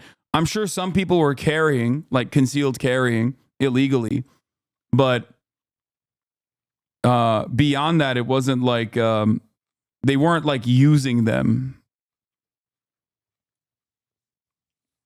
if that makes sense. You can't redefine words, Hasan. No, when I thought he was talking about like guns, like that they were openly brandishing and shit. I guess I got duped by Tucker Carlson's sentiment here, his rhetoric here, to respond to it in the actually. The big lie is that they're impressive. That's what the big lie is. Not sure if you were going to cover it, but the celebrity endorsements during this rally were unplanned. J-Lo, Ricky Martin especially, but especially Bad Bunny came out of nowhere in reaction to this rally. Lopez? Yeah, the Harris campaign was shocked by the Bad Bunny one. The Wine Mom and Latino Mom groups are talking about this, and Ricky Martin, but Ricky Martin Hasanabi head, as you know, endorsed Kamala Harris. Wait, hold on. J-Lo endorsed Trump? No, dude. Bad Bunny, Ricky Martin, J-Lo endorsed Kamala Harris during this rally. Oh, I thought they came out. I was like, J-Lo? What? Yeah. They brought J-Lo out here? Kamala Harris' VP choice Tim Walz had a secret fling with daughter of top Chinese communist official during teaching stint in China. What? That's insane. My man is so sick. They just keep making him look cooler. Like, I hope he did that. Good for him. He was building the bridge, dude. The real fucking one belt, one road. It's totally made up, by the way. I hope it's real. Harris camper seen the Puerto Rican stuff break through like nothing in the cycle yet. Yeah, of course, because it was an unrestricted, unhinged act of racism, dude. These guys got way too comfortable in their fucking Twitter bubbles, thinking that they could just, once again, do the same thing that they do all the time when they go on fucking debate stages in front of like 50 million people, 60 million people, and say like, Haitians are eating cats and dogs. And people go, ugh, what? That's kind of weird. I keep repeating to you guys something that you don't trust me on because we watch so much like racist Republican shit every day. And I think it breaks our fucking brains too, where we think like everyone thinks like this. And I keep trying to explain to you, there is a level of permissible bigotry. Okay. You can't go above it. When you go above a level of permissible bigotry, when you don't simply point to vague generalizations, systems of oppression that already exist that people take for granted, and you take it one step further and you get like nerdy with it or weird with it, people are going to look at that and go, that's gross, dude. Why the fuck did you say that? There is a window of permissible misogyny. There's a window of permissible white supremacy. People like Ben Shapiro regularly choose not to go above that because they at least understand that you can't cut commentary that way. Okay? Hasan, this man has a 50% chance of being president. Yes, but that doesn't mean every single person that's voting for him is aware of all of this shit. Bro, put the cap on before you put it in there. Don't just toss it out like that. You have a bag in your trash can. Still.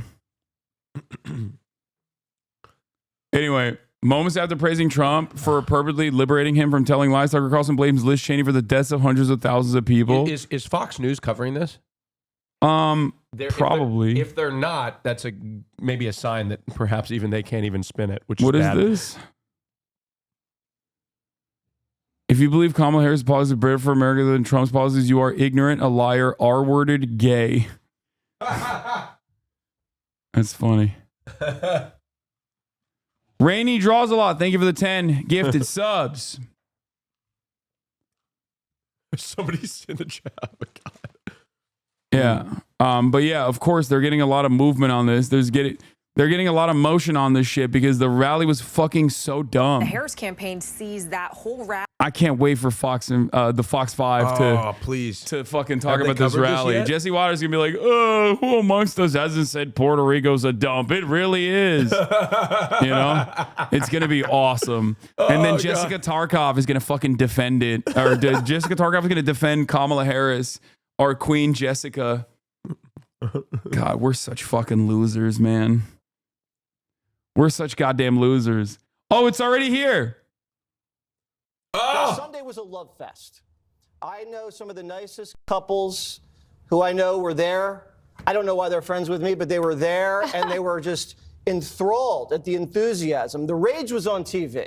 The rage was not at the Garden. The rage was on TV because, as like Greg said, they're jealous. They can't control him. They're angry because they've thrown everything at this guy, and the more they throw at him, the grander the coalition gets, the stronger he gets. Oh, yeah. And now, Oh, it was all love there. Yeah. Love for racism. That's what they were loving. Are oppressive. Recreation is white privilege. Better not work out. So their shared experience now is simply outrage. They can't do fun.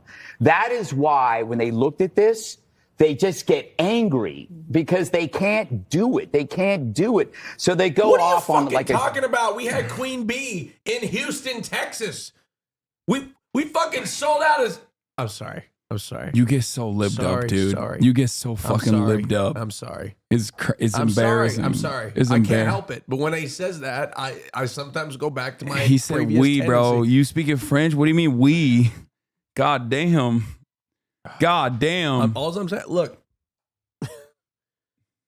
they did fucking sell that thing out. 100,000 people waiting outside.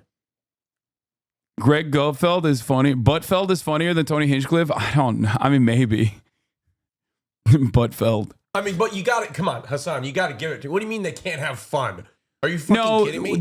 So that's about like the age old adage that like liberals are joy killers, right? They're woke skulls, they're joy killers, they can't have fun.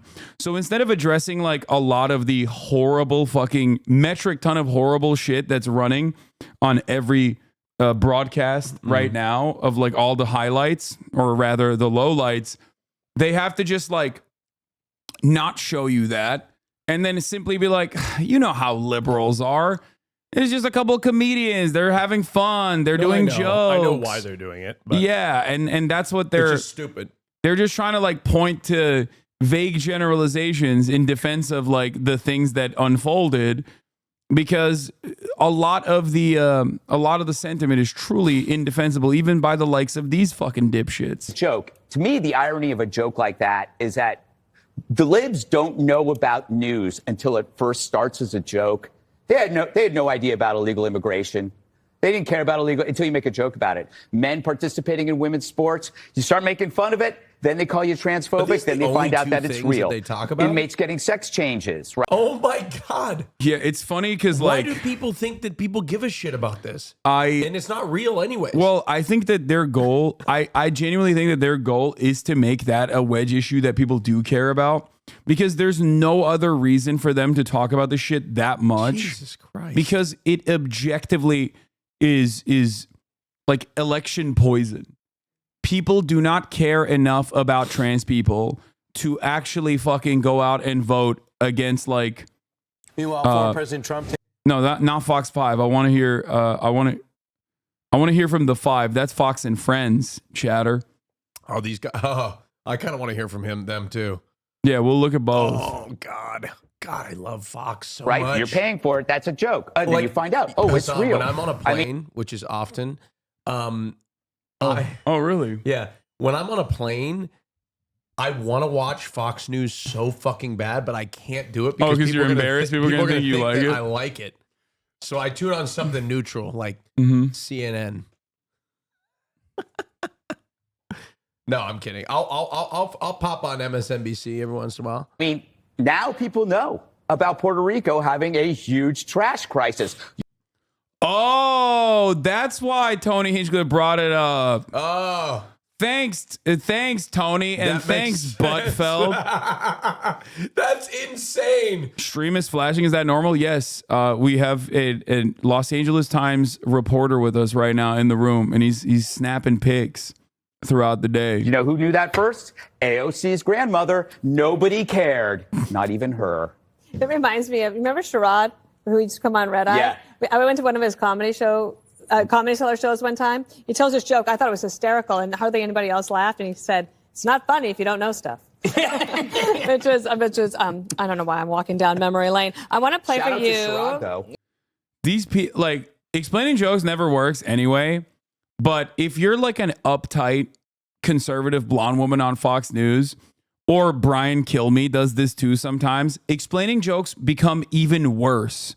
Like, you reach a new level of lame when you're like, ha, I've laughed one time. I've laughed in the past. A blast from the past. A trip down memory lane. A time when I have laughed, when I had laughed at a funny joke. A real haha moment. Yeah, hey, Shrod. I want to play for Jesse. This is Jonathan Karl from ABC on his observations.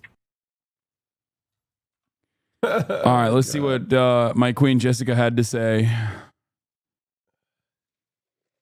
Talk about a joke. No, You this are is what I better will than say. that. No, every show I say I don't want to hear about Hitler unless we're talking about Hitler. This was not about 1930s Germany, but you did have Stephen Miller stand up there and say America is for Americans only. Okay. That is the kind of rhetoric that does echo the 1930s, and that's Yeah, that's literally Hitler. Like, that's insane. It's like when Trump said immigrants are poisoning the blood of this nation. That's Hitler. Okay, that's certified Hitler. That's a classic. Okay, when you say America for Americans only, what the fuck do you think Hitler was saying? He was saying Germany for Germans only. Okay, it is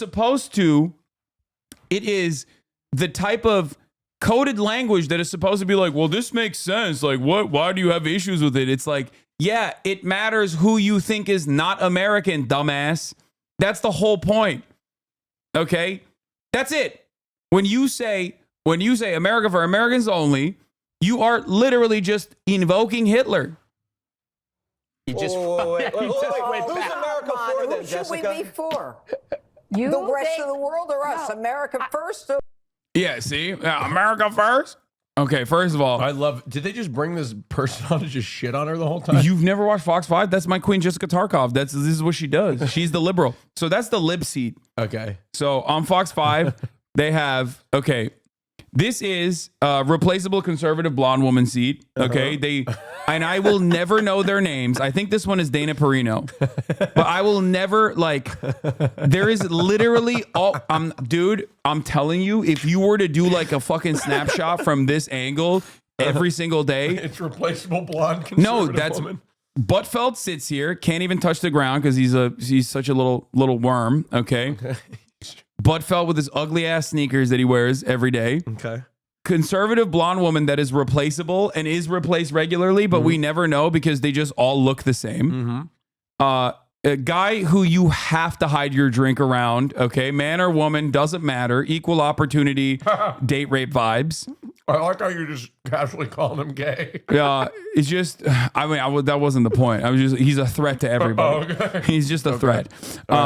And then this is the liberal seat, but it's most commonly filled by our queen, Jessica Tarkov, who does a fantastic job of defending lib positions, and then also, of course, Judge Jeanine Pirro, the secret Lebanese voice that you must have. She's Lebanese? Felix has a bit about this that we talk about all the time. He says Felix is Jewish, for everybody who doesn't know. He says it's not Jews that run the media. It's actually the secret Lebanese. Apparently, and I did not know this, there are a shit ton of like Lebanese people all over American culture and American media. Judge Jeanine Pirro is one of them. I'm going to give you one that is going to shock you. You had to take that chicken out of your mouth. Just listen. Tim Tebow. Tim Tebow's Lebanese? Yeah, dude. What the fuck? Yeah. Damn. Yeah. Isn't that crazy? How do you think I'm getting into media? I mean, that's what I'm saying. Like, you're fucking Lebanese. Nobody would have ever thought that you're Lebanese. How do you think? How Even do you though think I'm you getting all these interviews, Hasan? if you didn't constantly fucking talk about how Lebanese you are. Yeah. How do you think I'm landing all these interviews? Huh? Yeah. Shut the fuck up. No way that's true. Yeah, Tim Tebow's Lebanese. Mia Khalifa's Lebanese too, yeah. Why'd you bring up Mia Khalifa? We're talking about media figures. Los Angeles Times reporter, everybody. Yeah. Mia Khalifa is Lebanese as well, yes. I thought it was Johnny Football, not Tim Tebow. Yeah. Fear and Halloween costume idea, and it's just the 5. Okay. Wait, that's actually fucking brilliant. Why would we do that? Keanu Reeves is Lebanese, I think, or I think he was born in Lebanon. Who would you be? I feel like you'd probably be. I don't want to be Jesse Waters. You'd probably be though. I'd rather be my queen, I'd rather be my queen, Jessica Tarkov. Nobody really can be Janine. Yeah. No, you have to be. Otherwise, it's Lebanese face. What do you mean? I gotta do. Yeah. Cutie is the replaceable blonde woman, of course. Who's gonna be Janine? Oh. Everyone's saying Austin's deaf Janine. You do give off Janine vibes. She is a bit of a diva. Yeah, she. Yeah. Wait, America for them, should we be for? The rest of the world or us? America first? Oh, Tim Tebow's not Lebanese. It's Johnny Manziel. Fuck. I just spilled fucking right in my fucking. Oh my God! Right where there's a pee stain. You just pissed yourself, dude. Ralph Nader is Lebanese. Johnny Football, you're right. Johnny Manziel is Lebanese. My bad. I fucked it up. Tim Tebow was born in the Philippines. Mixing up Pinoy your gang. Johnnies, you racist. You anti-white racist. Yeah. Manziel is actually Turkish. Aldiaman origin. First or last? It's not about first or Oh, last. yes. It's about sending a xenophobic message out to the world. Ah. Just go ahead and Okay, the judge was there. Had front row seat. Tell us more. Oh, come on, tell us. The judge was there. Front row seat. The judge. What to say? A comedy show and a closing message political rally are different. And you want to wait? Okay, here's what Jessica Tarkov. She still have more smoke. We need to watch. Tebow is in Pinoy gang. His parents are missionaries. I know I'm joking when I say Tim Tebow is Pinoy gang, dude. Just because he was born in the Philippines. I, in fact, thought Hinchcliffe was one of the funnier people at Tom Brady's roast. But a comedy show and a closing message political rally are very different. And you Agreed. want to do no harm with 8 days left to go.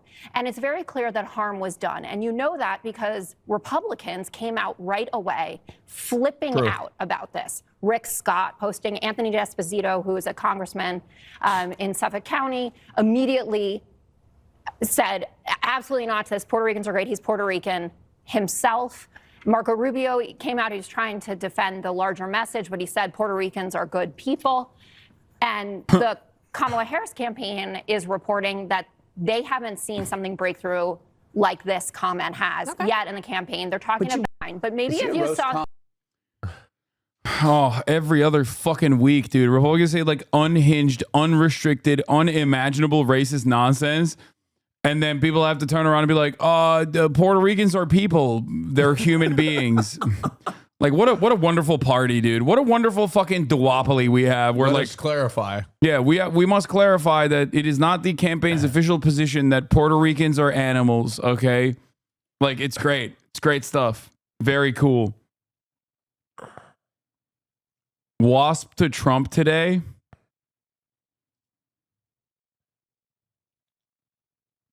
Oh, yes. It's my favorite. Oh, yes. Last night you mentioned that the other team are vessels. But I want you to know, and we want you to know, we believe you're a vessel. Yes. Dude, these people are, oh my God. Oh, yeah, tell me. yes. Fill me up. Tell me once again. Injected into my veins. Tell I me need once to see again it. that we do not need re-education camps in this country. Tell me, go ahead, lie. Lie to yourself and lie to me. Like, how do you, what are we doing? What are we doing here? These people are fucking, they've lost their minds, dude. We are now held hostage by like the collective hysteria of 30% of the country. Okay? 30% of the country just experiencing collective hysteria on a regular fucking basis. That's like, how do we go forward? Okay? How do we go forward from this moment on and have the semblance of a normal nation? Have some semblance of normalcy. Frank Zappa was Lebanese. Oh, yeah, I knew that. You're a chosen vessel. That's a Bible verse in the book of Acts. It Oh, said well. Paul was a chosen vessel. And we're praying for God's blessing on your life. Yeah, rigorous debate. Yeah, debate with these guys, dude. Holy fucking Botox. Up is down, wrong is right. There's no You cannot debate people that literally are not living on the same planet as you are. Look at this guy's face. Look at the guy's like. May the Lord bless you and keep you. May the Lord make. Like, what do you? Trump doesn't believe the bullshit. Look at him. He's so uncomfortable. I mean, yeah, but he'll take it. I know he'll take it, but he's so fucking uncomfortable. Oh, this is so. It is so fucked up, dude. Make his face shine on you. May the Lord be gracious unto you. May he lift up his countenance, his favor upon you, and give you peace and blessing, and bless this nation. And we pray it all in your name, Lord. There's nothing funnier than like the people that are just like, I hate Iran, and then they want to do the Ayatollah but Christian, like here, okay? Straight up. Like, this is it. Oh, I hate that Iran is being run by these Muslimans, the Islam. It's like, dude, you are a fundy. You are a fundamentalist. You are a fundamentalist psycho, okay? Jesus Christ. Lord Jesus. Amen. Amen. Isn't a huge part of this saying that both sides are the same? I'm sorry. What? Isn't a huge part of this saying that both sides are the same? I'm sorry, keep repeating it, man. I know the Dems suck, but this is just insanity. There is never a moment where I have like considered both sides part in this issue when it comes to like unrestricted misinformation, when it comes to like right-wing hallucinations. Of course, both sides are not the fucking same. There is no argument there. I'm always going to be honest with you. They are the same when it comes to maximum genocide in Gaza. That is true. Okay. There is a bipartisan consensus when it comes to advancing America's foreign policy. But when it comes down to shit like this, yes, it's not the same. Of course, it's not the same. This drives me mad. When do we draw the line at the delineation between religion and state? There is none. What the fuck? Oh, no, this is, you know, yeah, they are Christian nationalists. Okay. That's what you think. I like that I'm in the process of describing. I like that I'm in the process of describing to you that, of course, both sides are not the same. And this guy is literally like, I don't care, man. You do think that. Like, then why would I lie in this very moment? What do you mean? Ooh. You try to be unbiased, but you one of the worst offenders when it comes down to Islam / trans rights / or Jews. Expand upon that, chatter, please. I would love to hear what you have to say here. 2012 account. Yeah, he's going to have some wonderful, wonderful takes here.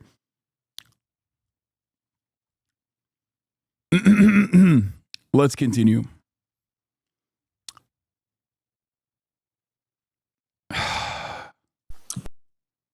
Yeah, I'm biased because I believe that all people should have human rights.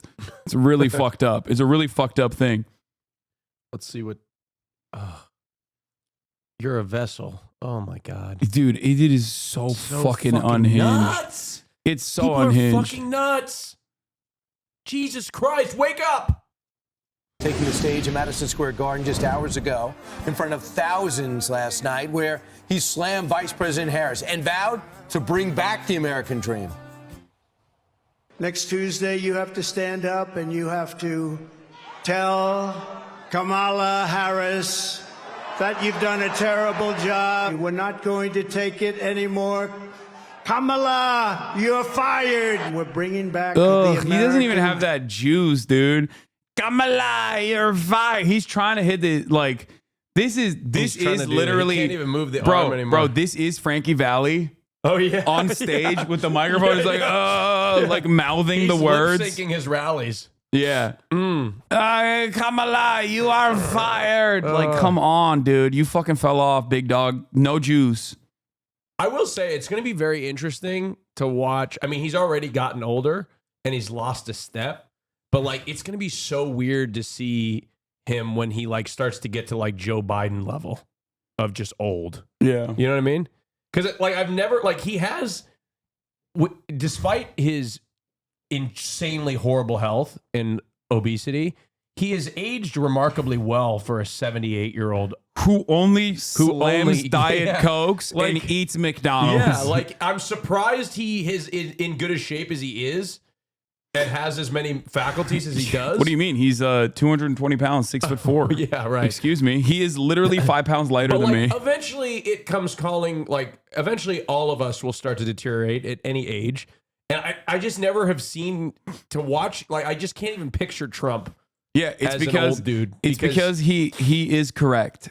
It is because he's right when he says that the human body is a battery and that you only have a finite amount of energy, and if you expend it fast, you die. That's why, like I know this is going to be weird coming from my mouth, but like I've never understood why Democrats have used the line of attack that he's old and is deteriorating as like a line of attack. Well, against Joe Biden, it didn't make sense. In this situation, it does kind of, you can still. I suppose, but even then, it's like, I don't know. Even as a Democrat, I'm like, oh, well, we kind of had that guy like in July. You know what I mean? Like, I don't know. Like he's. Oh yeah, no, I was a big time. I was a big time like anti. Stop fucking. I kept just don't yelling. bring up age. I kept yelling at Democrats when they would constantly be like, "Well, Trump is deteriorating too," and there was some fucking. Megaphonics, Fango Lives, Mind Drive. There's a bunch of liberals in this chat that were literally doing that to me, where they were like, "Well, you have to admit Trump has skipped the step. Trump has lost the step too." And it was like, dude, it is so irrelevant in this conversation when you are matched up against Joe Biden. As a matter of fact, Joe Biden's mental faculties had deteriorated so visibly that it made Trump look good in comparison. But he's just always sounded insane to me. Yeah, always. Yeah. I mean, he's gotten increasingly more insane. No, but when I say he's lost the sauce, he's lost the juice, like even that, like we're going to say, Kamala, you're fired. Like, we get it, man. That's your line. Like, we get it. You're trying to do your hits. And it's just like, it sucks. Dream. And it doesn't hit the bring same. it back at the highest level that you've ever seen. We're seeing historic levels of support among our black population, Hispanic population, and our Asian population. I've got a hot take. So Jews and Muslims. I wouldn't be surprised when the exit polls show up that Kamala didn't really lose that much support amongst that community. Yeah, that's most likely what's going to happen. Like, yes, it's kind of it's not going to be 20%. It's not going to be 20%. It's the same idea that the Democrat. It's the liberal version of like a bunch of Republicans are going to vote for Kamala Harris. Right? Remember how a bunch of Democrats are like, "Oh, you're not counting all the Republicans that are going to vote for it." Yeah. No, they're not going to vote Yeah. for. They're all going to vote for him. You know what I mean? It's like that Yeah. version. No, you're I think you're right on that. I think you're right. Like I don't think like she may lose a percentage or two, but I don't think it's going to be 20%. That's insane. Yeah, no shot. No. And I'll even go start. I'll come up with a hotter take. What she loses in black men, she'll make up in black women. In turnout. Maybe. You disagree? Cope? All right. Well, we'll see. Nobody. Hey, I mean, that's not an endless well that you can tap at the end of the day. It's 6% of the population. You know what I mean? I know, but still. I do think that the hyper focus on black men, like from liberals too, is just like not only annoying, but also stupid when white men who are also non-college educated are going by massive fucking percentages to Donald Trump and have always gone by massive fucking percentages to Donald Trump. Like a marginal shift in the other direction for black men without a college degree is so inconsequential. And it really frustrates me that this is like a major point of contention. Truth World, Kansas, Trump +5, 48 to 43. Why is he saying Truth World to this? It's Truth World. He's just memeing, dude. It's just...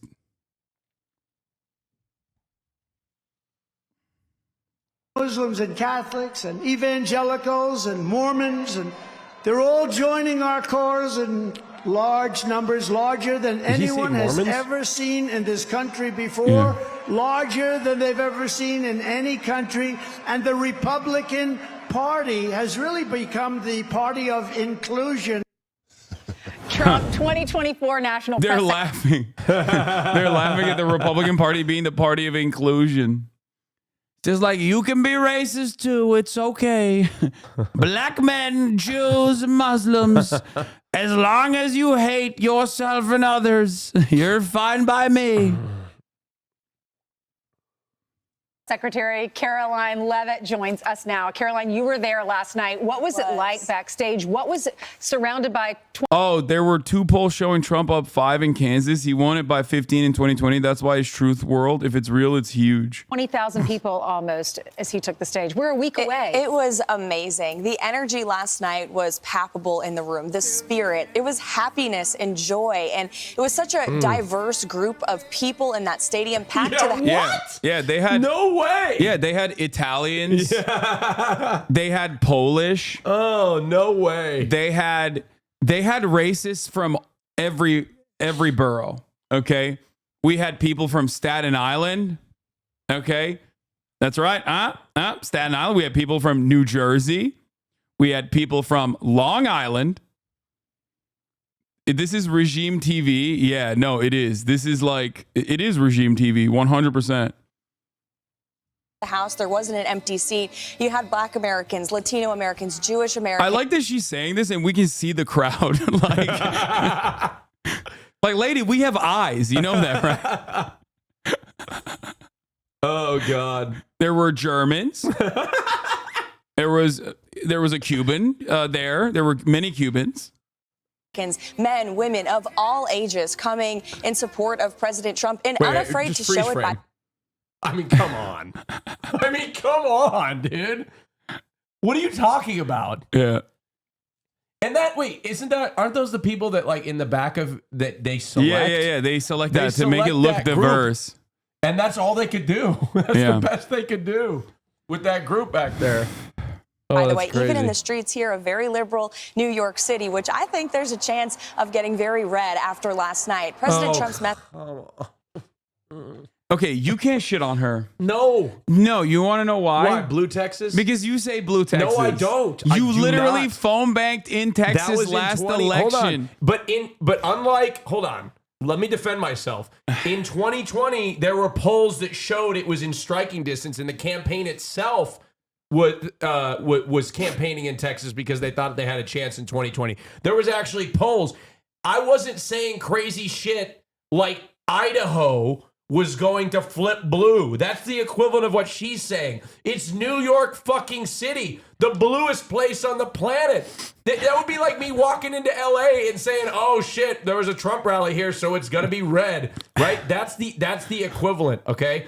The polls in 2020, you have to give it to me, reputable polls for that matter, claim that Texas was close. That's why I picked up the phone and I phone banked. And unfortunately, look, you didn't phone bank hard enough. And hold on. You didn't phone bank hard enough. And you're laughing at me now, but the demographic, Texas is slowly but surely, towards the left. It's not going to happen in this election cycle. May not happen in the next election cycle. But if it continues to trend this direction, I think Republicans are going to have to be very concerned. Okay. Message was optimistic. And I loved what Mrs. Trump said. She said, New York is a city of hope and dreams. You have people bustling from office to office to make a living. And those dreams are becoming unattainable because of Democrat policies. And I think President Trump offered a real message of hope to New Yorkers and all Americans. And what an epic way to kick off the last week. Half the people are there from New Jersey. I know. We are here at Madison. Yeah, I saw this morning, and it is the least surprising thing I have seen. Square Garden for a Trump rally. Did you guys come in from Staten Island, Long Island, or New Jersey? Long Island. New Jersey. Long Island. Long Island. New Jersey. All right. So there you have it. That's where. Yeah. Is Long Island really conservative?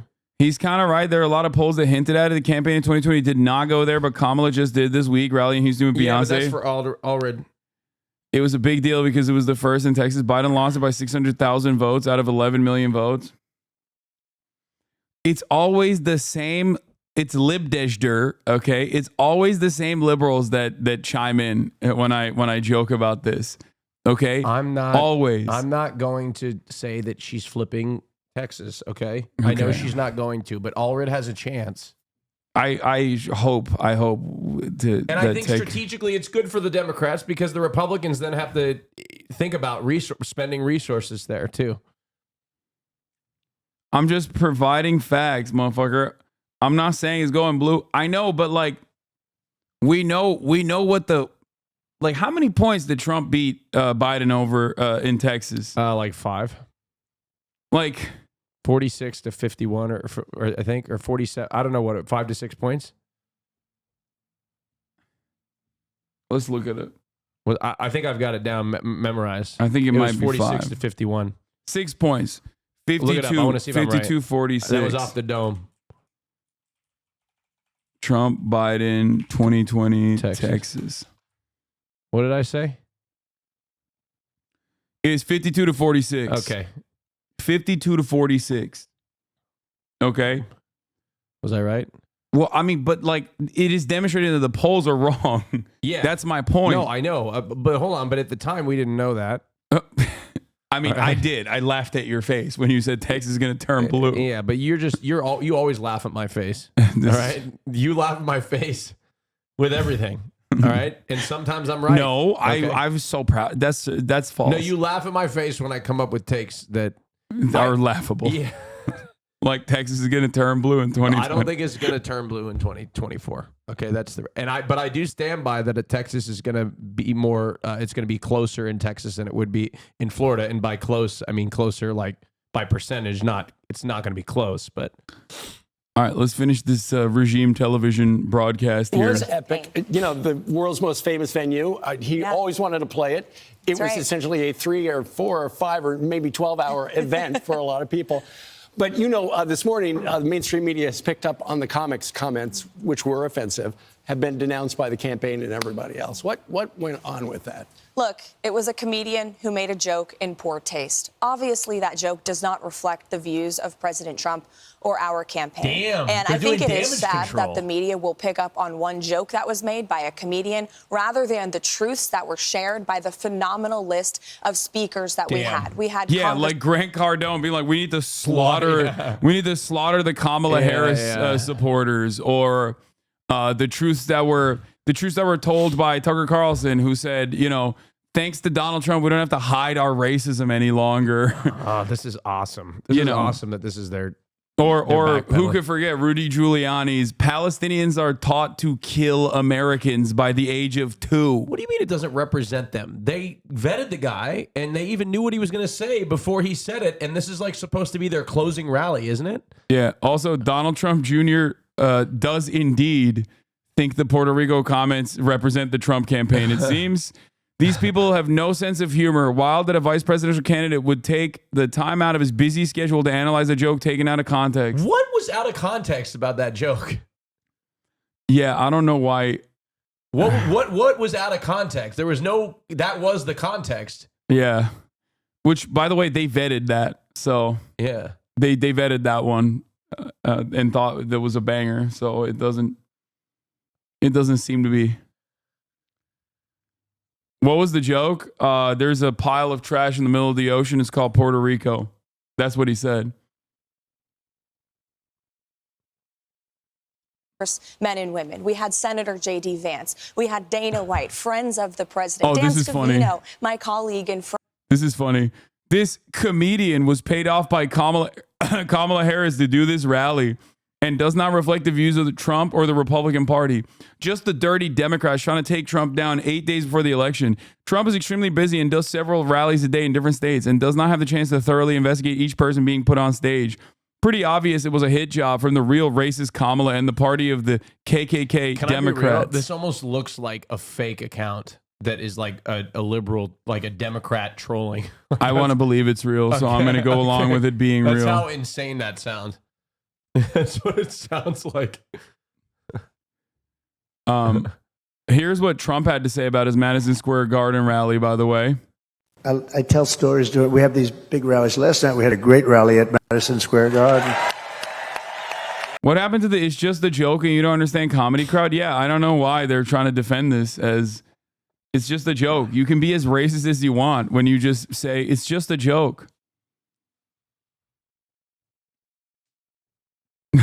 It was out of context because it made it sound like it was just a racist attack against Puerto Rico when in fact the comedian made offensive statements towards many different groups. Wait, what is this? The context of that joke was that yeah, he shit on pretty much everyone that's not white.